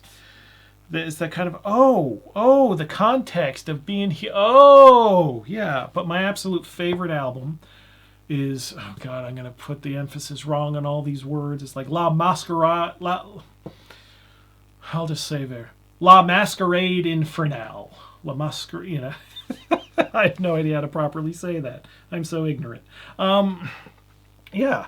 But that's like, it removes pretty much, except for one blast beat, it removes all extreme metal elements. It's all sung. It's got a string quartet, you know, through the album. It's, and I remember when I was working in an office in the late 90s, there's this one coworker who's like a real country gal, and she was confused about this whole heavy metal thing. So I would let her borrow albums to listen to while she's doing her computer coding stuff. And then she'd come back with like a post-it note with like notes of what she liked. But that La Masquerade Infernale, however you say it, I gave it to her. She says she turned it off after 10 seconds because it just sounded evil. She would not listen. Just 10 seconds. Like, holy shit. But as far as like arty metal, the Arcturus is fucking awesome. Let's see. And oh god, they're not in order. Bolt Thrower. Just the Fourth Crusade here is the perfect heavy album. The second full-length, Realms of Chaos, with the Warhammer 40k art all over it, and the World Eater song. And then they quit. They stopped making albums because they were making their next album, and it's like, oh, this isn't up to snuff. This isn't our quality. We're just going to stop doing that. And there's something about just no frills kind of death metal and earlier on grindcore and a punk influence. It's like almost the perfect band. Oh, yeah. Bolt Thrower. It's one of those things where, like, describing the music, it's like they don't do anything spectacular. They just do it so well that it's so recognizably them. Bolt Thrower is fucking awesome. Comus is... here we go. 1971. Prog or folk rock or however you want to say it. Saw them live in 2011 here, I think it was. But this is one of those bands that's just like evil folk. It's like, I consider this to have a very metal attitude because it's like all death and misery and just absolute strangeness. It's like, I don't know. It's like if serial killers all decided to make a fucking folk prog band. Absolutely unique. Well, I say unique. The only other band that I've ever heard anything like it, there was a Swedish band that released an album 10 years ago called Ill Wicker that goes into some Comus-y sounds, but otherwise just absolutely unique. The Mighty Cynic. Prog Death. I think this might have been the first prog death that I'd ever heard, because these guys would warm up with like Chick Corea and stuff. And I first became aware of Cynic. They were opening up for the Cannibal Corpse tour, and Sinister was also playing. And this might have been my first break from not only liking just the most brutal of metal, because when Cynic started playing, and there were the sounds I'd never heard before. Like, I'd never heard, like, actual prog in the death metal before. And so I'm just amazed and blown. I'm mesmerized by what I'm watching. And the heckling starts, because this was a Cannibal Corpse crowd. Play faster! Turn up your guitars! Blah! And that's when again, it's like it was a few years before that, but it was the same as the Blair Witch moment. Here's something that's absolutely changing my fucking life, and the crowd I'm in is shitting all over it. But this is, even these days, I saw them earlier this year. They've dropped all the death metal out of their sound. The only song they played off this album was the instrumental. But it's like, yeah, I like prog rock, and that's what they're doing. And yeah, but I was able to see them off this album when, Sean Malone playing the Chapman stick. Yeah. And it just... Cynic's seamless meshing of progressive rock, jazz, Eastern mysticism, and computerized vocals, interspersed with ethereal harmonies and aggressive vocals. In a word, Focus is an absolute classic. Yeah, not the greatest stuff, but yeah, this just mind expanding and mind blowing, literally changed my life. Same way Napalm Death did when I first heard that. Dismember, really, Entomb's Clandestine should have be here, but just the, picking indecent and obscene, I told a little story about this, in my post Dragon Meat video. It's just what it represents in the, a fuck you to censorship. And it's top grade Swedish death metal. It's not quite Entomb's Clandestine, but what the fuck is? Edge of Sanity. Starts off as a pretty standard Swedish death metal band and then gets proggy weirdness. I'm choosing Crimson here because this is one song, 40 minutes long. It tells like a far future sci-fi horror story. And it just, yeah. Edge of Sanity. And the singer, Dan Swano, I should know how to pronounce Swedish names. Anyway, I was pretty tight with him for a few years there, yeah, this is when I think of like ambitious metal and with a death metal base, death metal, foundation. When I think of I like to hear music that feels ambitious, and doing a 40-minute composition, or what Cynic was doing with like fusion and Opeth with its influences, just felt so ambitious, like intentionally wanting to be different and not just doing what everyone else is doing. They wanted to have their own sound, not just be part of the scene. And that's, yeah. Emperor in the Nightside Eclipse. This is, some people are going to find this difficult because 3 of the 4 people on this album have been to jail, one of them for murder. But the whole black metal thing, there's a bad side to it. Again, the criminality was not great. Stupid kids, teenagers. And that shit's not good. The church burning, not good. The assaults, not good. Grave desecration, not good. Murder, double plus, ungood. But the actual focus of the music to be otherworldly and to take you out somewhere else, Emperor, I think, were the most ambitious musically of the early black metal stuff. Usually I don't like the most basic black metal. Like, I didn't like Dark Throne until they stopped doing the shit-sounding true black metal. I like their latter-day stuff and not their earlier stuff. And Emperor were compositionally advanced.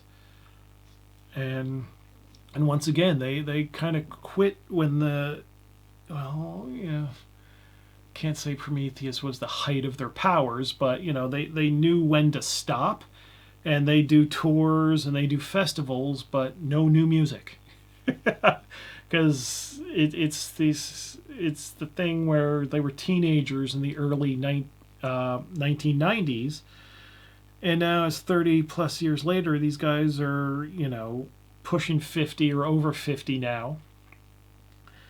And it's like how do you write music in your 50s that is going to be compared to what you did as a teenager that everyone considers the pinnacle of your career?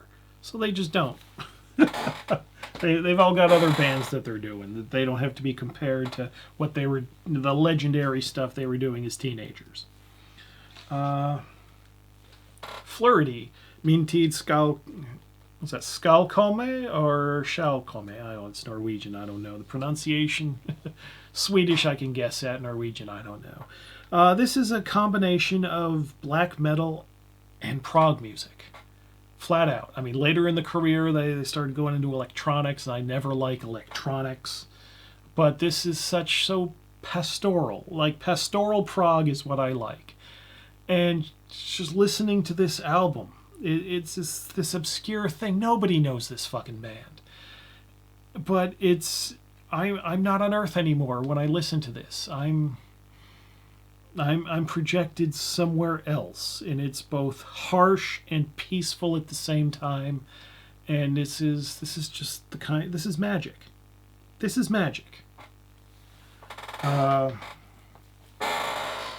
Forgotten Silence, another band nobody knows anywhere. They start off as a death metal band. These days they're just doing straight prog rock, mostly instrumental. A lot of bands, when they're changing from one thing to another, it's the transition album that's the interesting one, because it's not any one thing. It's this and here's a double CD, a double concept album, where they're changing from their straight-on death metal into their more proggy stuff. And it's absolutely fascinating. I'll admit it's a bit clunky in places, but you can feel them reaching for something new. And so I wanted to put that in the 20 here. Iron Griffin. I saw this band last year, and what was my comment that I wrote online?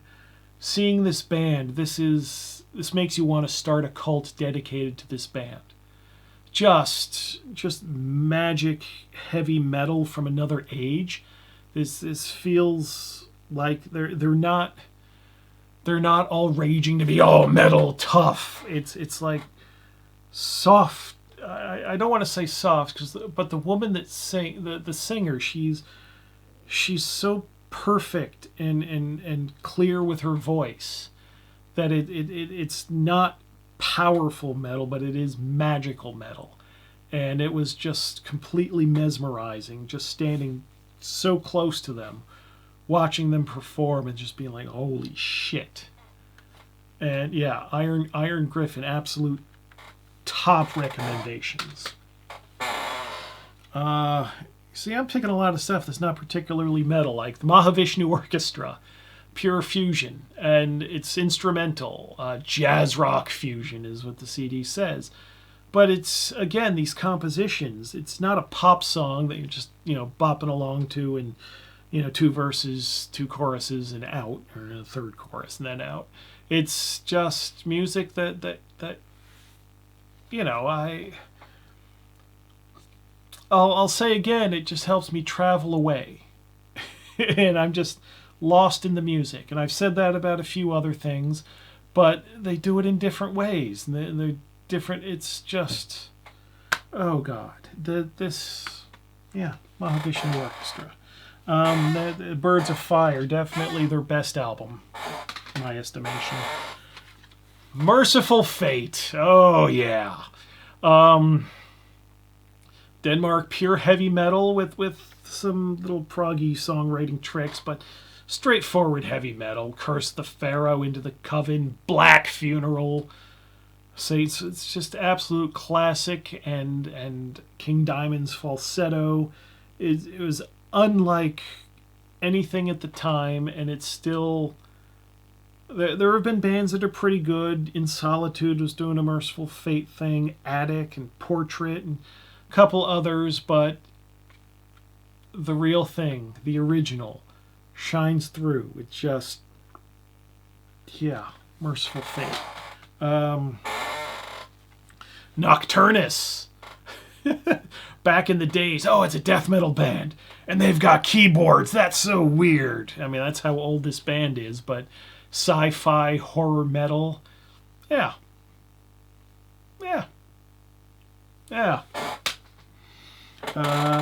Reverend Bizarre, again. Doom metal is dead. What was that? What was that other one?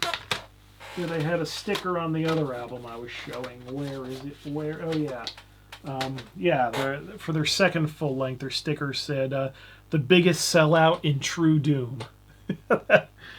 And then their third album, Doom Metal is Dead. Now, this one is special to me Because when my first marriage was breaking down and then I realized I was just going to be adrift in this strange country all on my own, this is the album that kept me from going completely catatonic. And the guitar player, I've been able to tell that and thank. Haven't seen the drummer. The singer, bass player, he's scary. I mean, I don't know how he is these days, but he's definitely not all there. And so I remember one time it was a small venue that didn't really have a stage, and I tried to be as close to the stage as possible. This is when he was singing later with Spiritus Mortis, but still same dude. He comes off the stage and starts advancing. And then I back up. I don't want to be near this guy. And then he advances, and I feel like he's just fucking with me. But it's like, I'm not getting anywhere near this guy. He scares the shit out of me. Yeah. So I've seen him at shows here and there and make sure I stay far away from him just because I find him scary. And yeah, so I've never told him that this work that he did helped keep me functional in a very, very bad time. Excellent, awesome album. Rotting Christ. Now you see, when I was first getting into metal, things like Rotting Christ or Impaled Nazarene, they weren't available in my local record store. The things that were, like the Earache bands and Napalm Death and the bands on Roadrunner, I would discover metal, because I didn't know about any other magazines or any press or anything at the time. I would find out about other bands by looking at the liner notes when I would buy tapes at that time. And then I would cross-reference. Oh, well, I've got these 5 tapes, and they all mention this band, so I'm going to look for this band. And the name Rotting Christ was just like, holy shit, you can do that? This is the wildest thing I ever heard of. And and it's just one of those things that it's just like, oh, and this special set has a certificate of authenticity. But yeah, I've got, I think I'm missing 1 or 2 of their albums. They started off, they're a Greek band, started off black metal. Now they're more, they're softer now. Not as great, but this is their early stuff and special media book edition. And the reason I wanted to talk specifically about Rotting Christ is just the name. It's just, the there's going to be some of you that are like, what the fuck is he, rotting, that's not right. But they've been going for over 35 years now. They started in the 80s. And earlier this year, they played the big hockey arena here in Helsinki. I mean, they were a support band. They weren't the main band. But still, they're on a tour that's playing arenas. And the main band, Behemoth, was touring on an album called The Shit of God. So it's like you can be a rotting Christ. And you can release things called Passage to Arcturo and Thy Mighty Contract, Non Serviam. You can do this stuff and still be around 30 years later. And you've got the career. I got no idea if they're making a living off of it, but even if they're not, they 35 plus years on, they still have a high enough profile that they can do a tour where they're opening up in arenas. And the stuff that they did back when they were nobody is still remembered and repackaged, and people are interested. And even with the most extreme name possible, that it is still, that even with that, with this handicap of to any acceptance, that they could still be somebody, and that's inspirational to me. That is absolutely inspirational to me, and especially the early stuff just fucking rocks.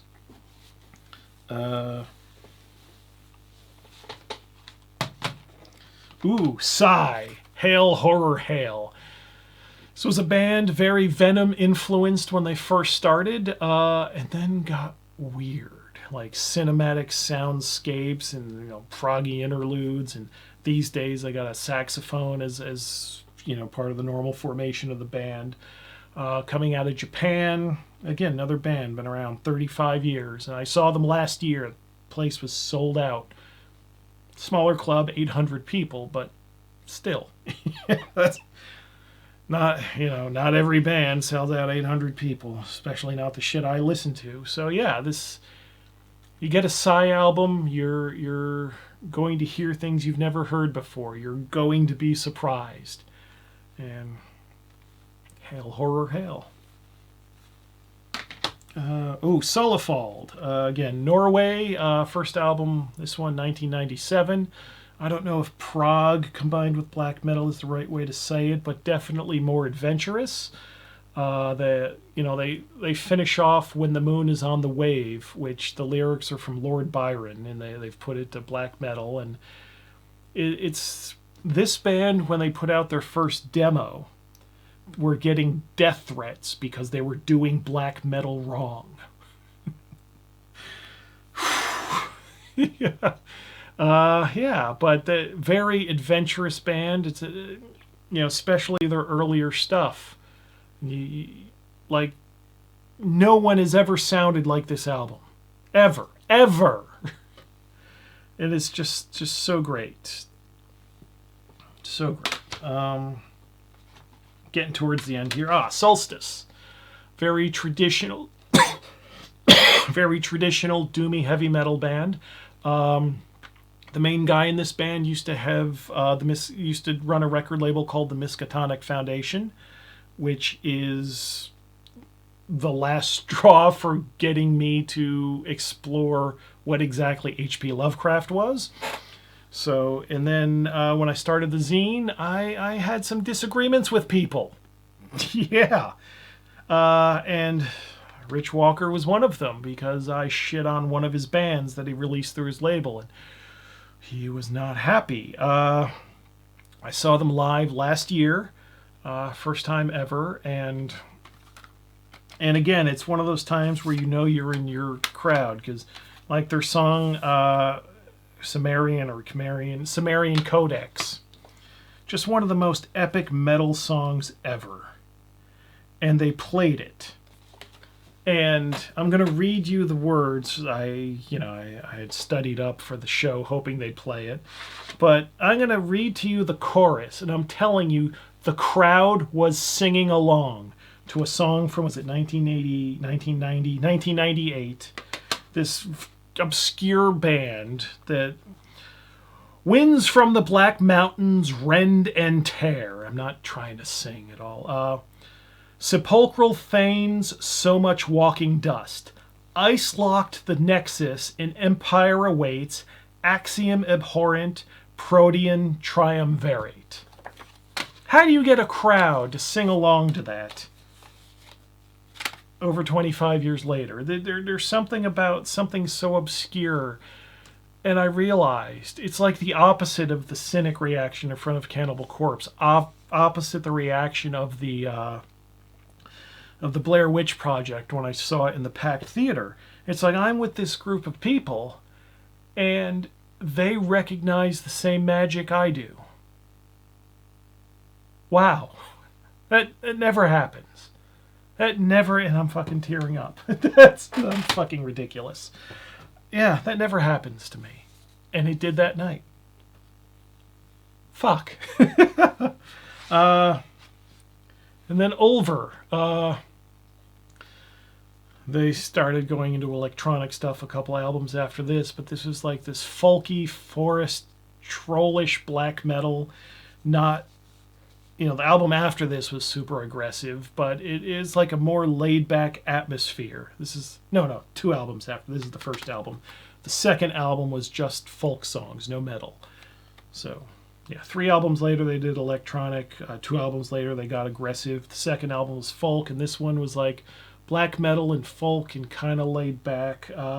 Feel like I'm cheating because having this album and Agalloch on the same list is kind of stepping on each other's toes, but this is just great stuff. So I have presented to you a lot of movies, a lot of books and authors, and now a lot of music. And anyone that sat through this is probably asking, why the fuck are you doing this? What does this tell you about your game? What does this tell us about your game? Well, here's a statement I'm going to read verbatim that I hope pulls this all together for you, but it is my point in presenting it this way. These different media are all amazing in their different ways. Books, using just words to communicate all the sights, sounds, feelings, everything. It just lights a section of your brain on fire. Graphic novels, adding a visual element, lights up a different part of your brain. Music, where words are just another texture in created soundscapes, lights up and sets on fire just a different part of your brain. Movies, the combination of your mind forming the illusion of movement out of a succession of still images with the audio element on top of it. Even silent movies were accompanied by live music back in the day. It activates an altogether different part of your brain. These things are magic. They are the apotheosis of humanity. And the way they set my brain on fire, I want to set all your brains on fire. Do you hear me? I want to set your brain on fire. And the way for me to do that is through the medium of role-playing games. Because nothing is as weird as life. And this is also an important point.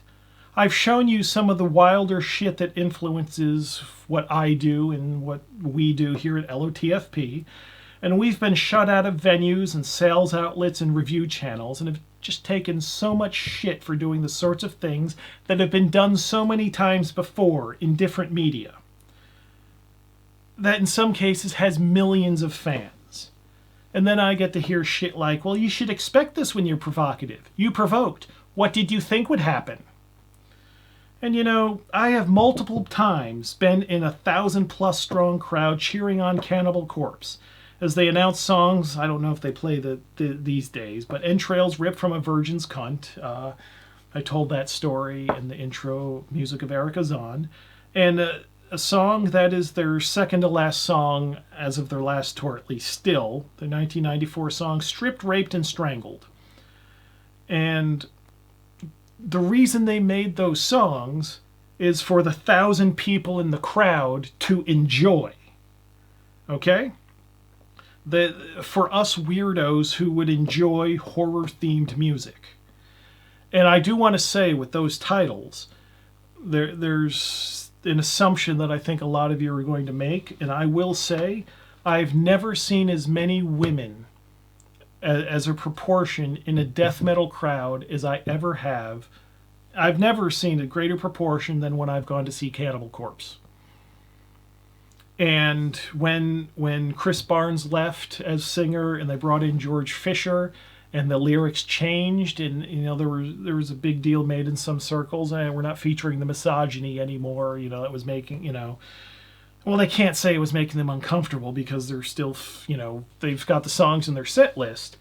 But to me, what they're doing now, it's more just like faceless, not exactly bloodless, but it's just like generic violence that's, whereas these early songs, you know, Skull Full of Maggots, you know, shit like that, it's Chris Barnes had a lyrical punch that it felt like being punched in the face. I mean, you want to get run out of town? Go out in your busy, crowded street and read out the lyrics of Necropedophile. There was something about how nasty the words were that really stuck with you. And like Strip, Raped, and Strangled is my favorite Cannibal Corpse song. It's a it's sung like first person from a serial killer's point of view. And it's just so fucked up. It's so fucked up. But then that's what, you know, Cannibal Corpse was the headliner in the first ever club show I went to. And there's something about that it being so fucked up, but it just sticks in your brain in a way that more like generic violence doesn't. That's just wallpaper. This makes you feel which is still making you feel something. Even that, it's just as valid a feeling to be feeling that as joy and love and anger and sadness, and is another emotion that is perfectly fair for creative work to try to evoke. But the purpose Cannibal Corpse had for any of their songs is for their fans to enjoy. They didn't make those songs so Bob Dole would bitch about the band by name during his 1996 presidential campaign, which actually happened, or so that Germany would ban some albums but not others, so the police would attend their shows to make sure they're not playing banned songs, which is another thing that actually happened. When Sean Cunningham made Friday the 13th, well, he did it for money. He was cashing in on the popularity of Halloween, but he certainly didn't do it so Roger Ebert could start a letter-writing campaign against him and one of the lead actresses in what was effectively a doxing harassment campaign printed in a newspaper. When Gary Gygax co-created D&D, he didn't do it so Pat Pulling could start a national campaign against him and his game, and he certainly didn't do it so his ass could end up on 60 Minutes where he could be accused of killing kids through his work in front of an audience of millions. What I expect, as naive as it is that people whose brains light up from the sort of thing I do would be free to enjoy it, and everyone who doesn't enjoy it moves right along to find something they do like. And what I expect is that the people causing problems would be outsiders, and that those in the industry and in the hobby would defend imagination and make-believe unconditionally, even if they don't like it themselves, against these outsiders, and not be little quislings collaborating with and becoming the censors. To hell with the Mary Whitehouses, Tipper Gores, moral majorities, any of the current equivalents who want limits, restrictions, ratings, content labels, or any such thing on imagination and its work. Sorry for the rant. That's been a lifelong hobby horse of mine, and dealing with this shit is part of LOTFP, at least on my side of things, constantly. If I wanted to be told what I can and can't do, I'd get an office job and at least have some stability in my life. And the point in showing you a small selection of my library here isn't to brag, or not just to brag, or to waste your time. I'm pointing out that my knowledge of these things isn't from Spotify playlists or YouTube explainer videos or Wikipedia recaps or from having whatever's on Netflix in the background. I experience the actual things, the music, the books, the movies. I experience them. It's not my hobby. My life is immersed in this, for better and for worse. And that's not the last time I'll be saying that phrase. In showing you that, I'm also pointing out that Lamentations of the Flame Princess simply draws from and is a continuation of various creative traditions out there in the world that go back to the 1800s and before, a lot of which are just apparently not usually seen in role-playing games. And if you have seen some of this stuff creeping into other RPGs this past 15 years, you're welcome. That's because of us. Not Cthulhu, obviously. And I'll put it in your head again, I talked a little bit about this at the beginning, that while I'm talking about my inspirations here for the most part, other authors LOTFP has published have their own inspirations. We published Matt Strum's Yellow Book of Breckenwald, and that name checks T.H. White, Jack Vance, and J.K. Rowling as primary inspirations. That's a wild combination, and it's outside of LOTFP norms, so that book gets left out of what is LOTFP conversations. But it's a good example of how we give authors the freedom to create and produce material that's offbeat, even for us. What we don't do is serve up material that you already know you want, or that we think you want. We take inspiration from whatever maelstrom of creative work we enjoy, stir it in a cauldron, focus it through the lens of the individual author, and it's usually the authors are pitching me their ideas, not me telling them, you do this. And we want, and I hope to give you, and I hope that we're all serving up genuinely inspired work that is A, good, because inspiration and quality are not the same things, I know that, and B, excites your imagination in a way that no other role-playing publisher can or will. If it's drawing from older work with out-of-date attitudes, fuck it. Inspiration is inspiration. If it comes out in a form that gets banned from sales platforms or conventions, fuck it. Inspiration is inspiration. But surely you wouldn't do... No. Inspiration is inspiration. And you follow it wherever it leads, for better and for worse. And sometimes... Oh, shit. Didn't show you a Breckenwald there. Sometimes when you follow inspiration wherever it leads, it'll lead you to make things like Alex Mayo's White Power, about cloning Jesus's foreskin on the Isle of Wight, that's the joke in the name, or Shatner Turdsmith's Fecal Lands. This is a real book that we published. But then, sometimes that inspiration leads to things like Red and Pleasant Land,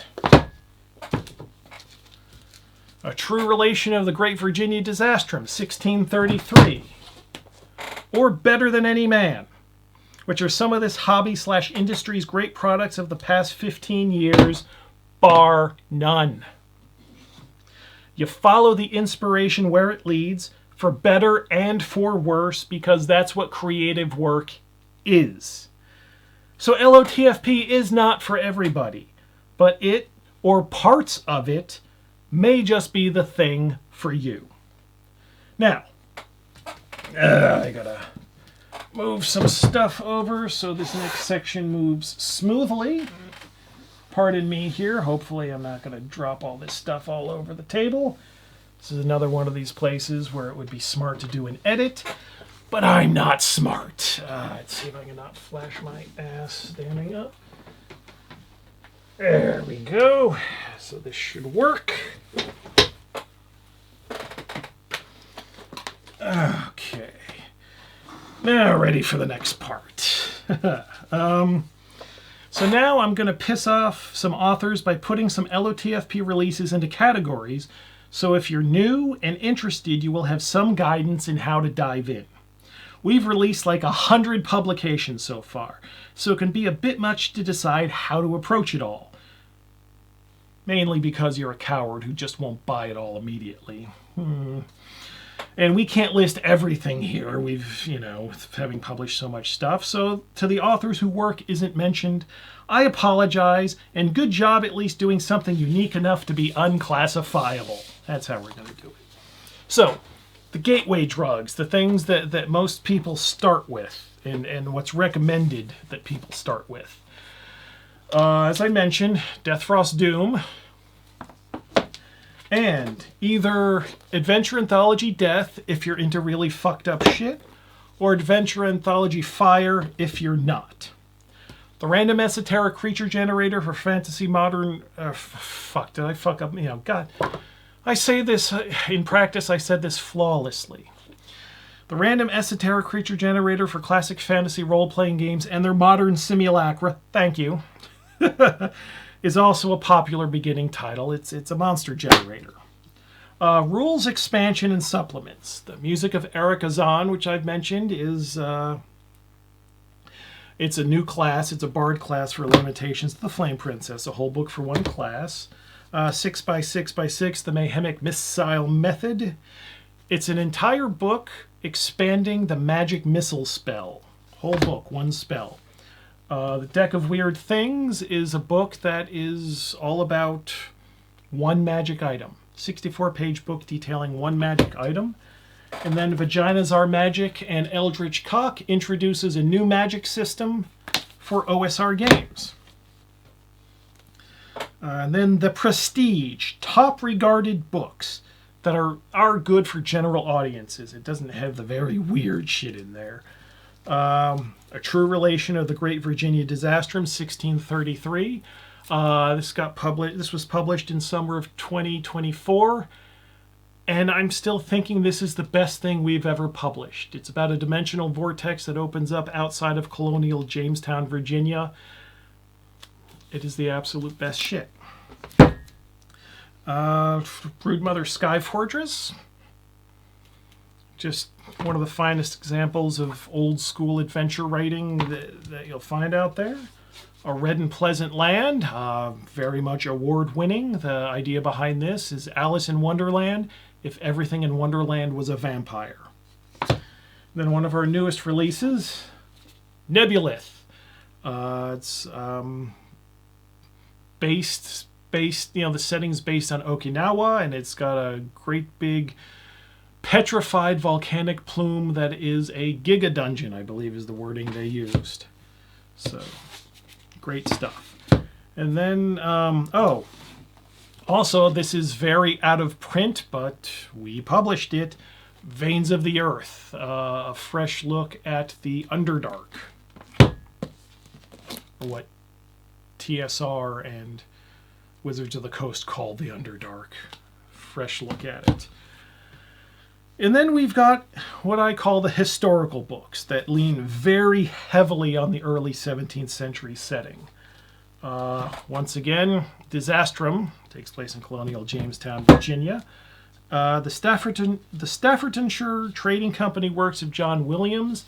This is a book just of historical maps. That's all the book is. Historical maps. No Rest for the Wicked. It's a refugee situation involving the 30 Years' War. And Terror in the Streets.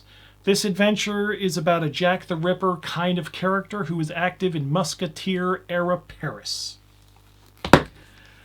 And then we have the sick shit. This is just for the real wackos. We've got my own work, Don't Fuck the Priest, about a living dungeon that reforms itself around the characters constantly. Another one of my works, Curse of the Daughter Brides, which is it's an adventure all about incest and suicide. It's real fun stuff. The Book of Antithesis, which lets us know that role-playing is real magic, and it gives you the rituals to bring out the power. Adventure Anthology Death, which it's got the adventures Death, Love, Doom, which is nasty, and also the adventure Fuck for Satan, among other things. No Salvation for Witches. This has got some pretty grody shit in there. Raphael Chandler job. And Towers 2. Joe Bittman, the same guy that wrote Book of Antithesis. Really posthumous collaboration with Dave Brocky, who wrote the initial skeleton of the adventure. This is all sorts of wild. Then we've got some playful stuff. Green Messiah. Strict Time Records. Hell, most anything by Kelvin Green. That's his whole thing. Seems friendly and lighthearted, and the darkness is like buried underneath, and then when you see it, you go, oh, but it's not like explicit in your face.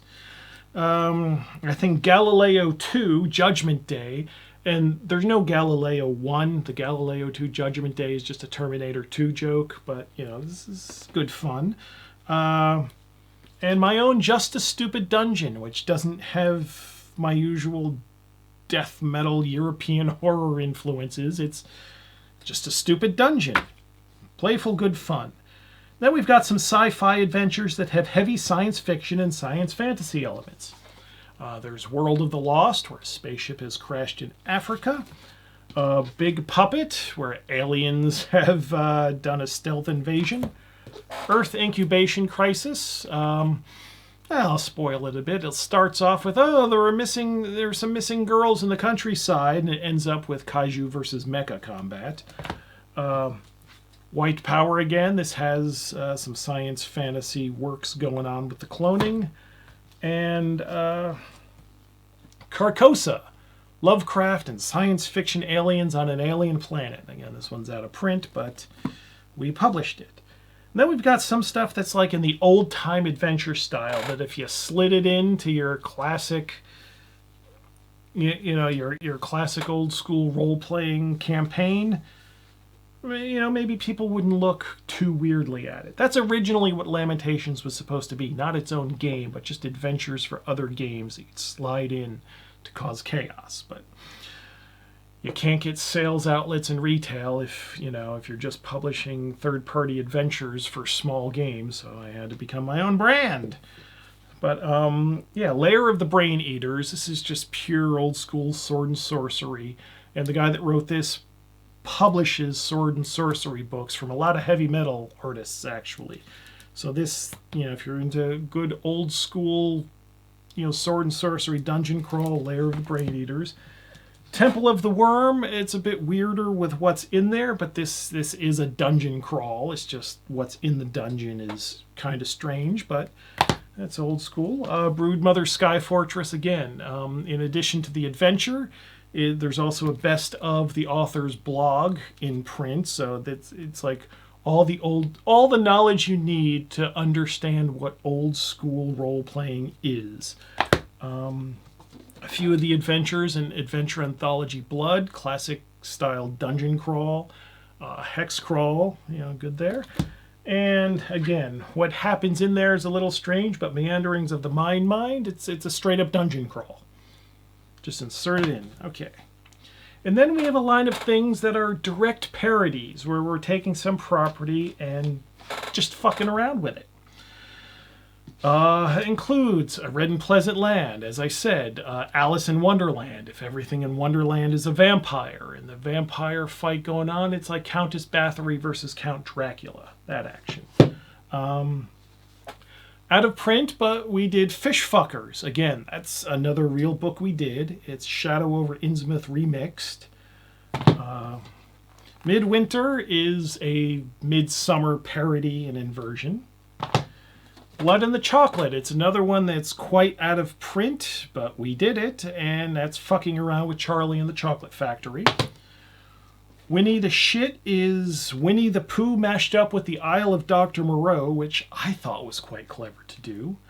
And then, Leo Rotzello, if I can screw up his name. You know, his adventure, Dr. Franco's House and His Possessions, is a love letter to 70s Eurotrash horror, and the title pays tribute to the movies of Maestro, Leo's words, Maestro Jess Franco, and I only have a few of his movies myself, but She Killed in Ecstasy, Mansion of the Living Dead, Vampiros Lesbos. It's that kind of thing. And then there's some experimental weird shit. Here's a plug. The untitled adventure that you get with all LOTFP EU web store orders, 36 euros or more before shipping or taxes while supplies last. Available now as I'm recording this. That's kind of experimental. Beware the Mindfuck. Same author that did Asterion. What I find fascinating about the format of this in Asterion is how the adventure is constructed entirely through the random encounter tables, and I don't know that I don't know that these are the final form of that style of making an adventure, but that's why I published them. I found it fascinating how the adventures are constructed, and I thought that should get out there to infect the people who maybe will find this influence in some things in the future. She Bleeds, which is annoying. I don't have any copies of She Bleeds left. I guess I had screwed up the inventory, and so when I sold the last one, I had to send my personal copy. But, here's the cover of She Bleeds. Yeah, I don't have a copy of that of my own. That's pretty experimental. I don't even know how to describe that succinctly. And then I think the Yellow Book of Breckenwald is sufficiently offbeat for LOTFP, and like the wizard school with insane teachers, I think people get a handle on it because of Harry Potter's well known enough, but it's still unusual enough as an old school role playing format that it is, I think it fits. I don't know if it's exactly experimental, but it's different enough that it's not out of place there. So, that's Lamentations of the Flame Princess. I mean, you might have expected more talk about mechanics and such things, but I've been playing around with the traditional class and level system for 40 years now. It's like water to a fish. If I'd started with Traveler, then LOTFP would be a 2d6 system leaning heavy on sci-fi horror. You know, Alien would be my, would be the cornerstone there. If I'd started with RuneQuest, I'd probably be using a percentile system now. Whatever. Every system is the worst system in some way. They all suck at approximating either reality or narrative fiction. So you just pick one and you go with it. It's to me, the way that you roll the dice is the least interesting part of any role-playing game. The thing for role-playing is what's happening in the game, in the fiction of the game, what's going on. That's the meat of it. That's the part that's great. How you roll the dice to resolve things or determine, who gives a shit? Is it functional? Fine, it's good enough, go. And again, I've been using this system, for 40 years now, so I know how to bend and twist. Using an OSR system, it's great, I can't imagine if this was an original system, all that boring explanation I'd have to do. Like at conventions, people come up, it's like, oh yeah, let me know, what's the system like? Are you familiar with the OSR? They either say yes, well, it's an OSR system. Done. The boring conversation is done. Or, oh, no, I'm not. Oh, okay, well, here's what the OSR is. Boring conversation, done. It's one thing it's like the people put such an emphasis on system. I mean, to me, when you're making something, you make the thing and then you bend the system around it. And that's going to be true no matter what system you use. Your idea comes first, and how to apply the system to it comes second, no matter what's going on. And it amazes me when I see people that start with the system and start building out from the system. It's like, what are you doing? What is your inspiration? Number crunching? Fuck off. No, It's like, what are you trying to accomplish with role-playing? Accomplish that. And then, Sorry. Another pet peeve. It's very important how you roll the dice. So, yeah. So if anything I've said here sounds interesting, give Lamentations a go. We'd appreciate the patronage. I got bills. I got a lot of bills. I've got future releases to invest in.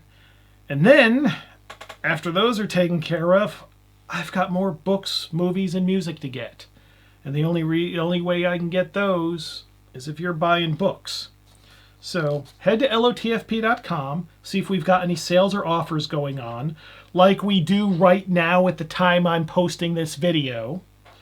And then head to either the US or EU web stores that are linked off the website. Both ship worldwide, but, we got real physical stock, so it's a bit different. We got some stuff in one store that isn't in the other, so, And let's trade some currency for books, shall we? Yeah. And I want to thank you for your attention. I don't have a timer up. I got rid of the clock so you don't hear the ticking. So I have no idea how long I've been rambling on, but thank you for sticking with me, whether it's all in one go or you've broken it up into chunks. Now I've got to put all this shit back on the shelves and then move the table here back to where it properly goes so I can have my living room / office back and then hopefully be packing some orders. And when I started this, at least, it was still Christmas. So let me do a little thing here. Yay, technology. Yay, Christmas! Merry Christmas, everybody! And I hope your new year goes well. But just the new year, just 2026. You'll have to come back and renew your loyalty, or else I hope your 2027 is awful. But the next year, Happy New Year. And I think I've done enough here. Bye-bye.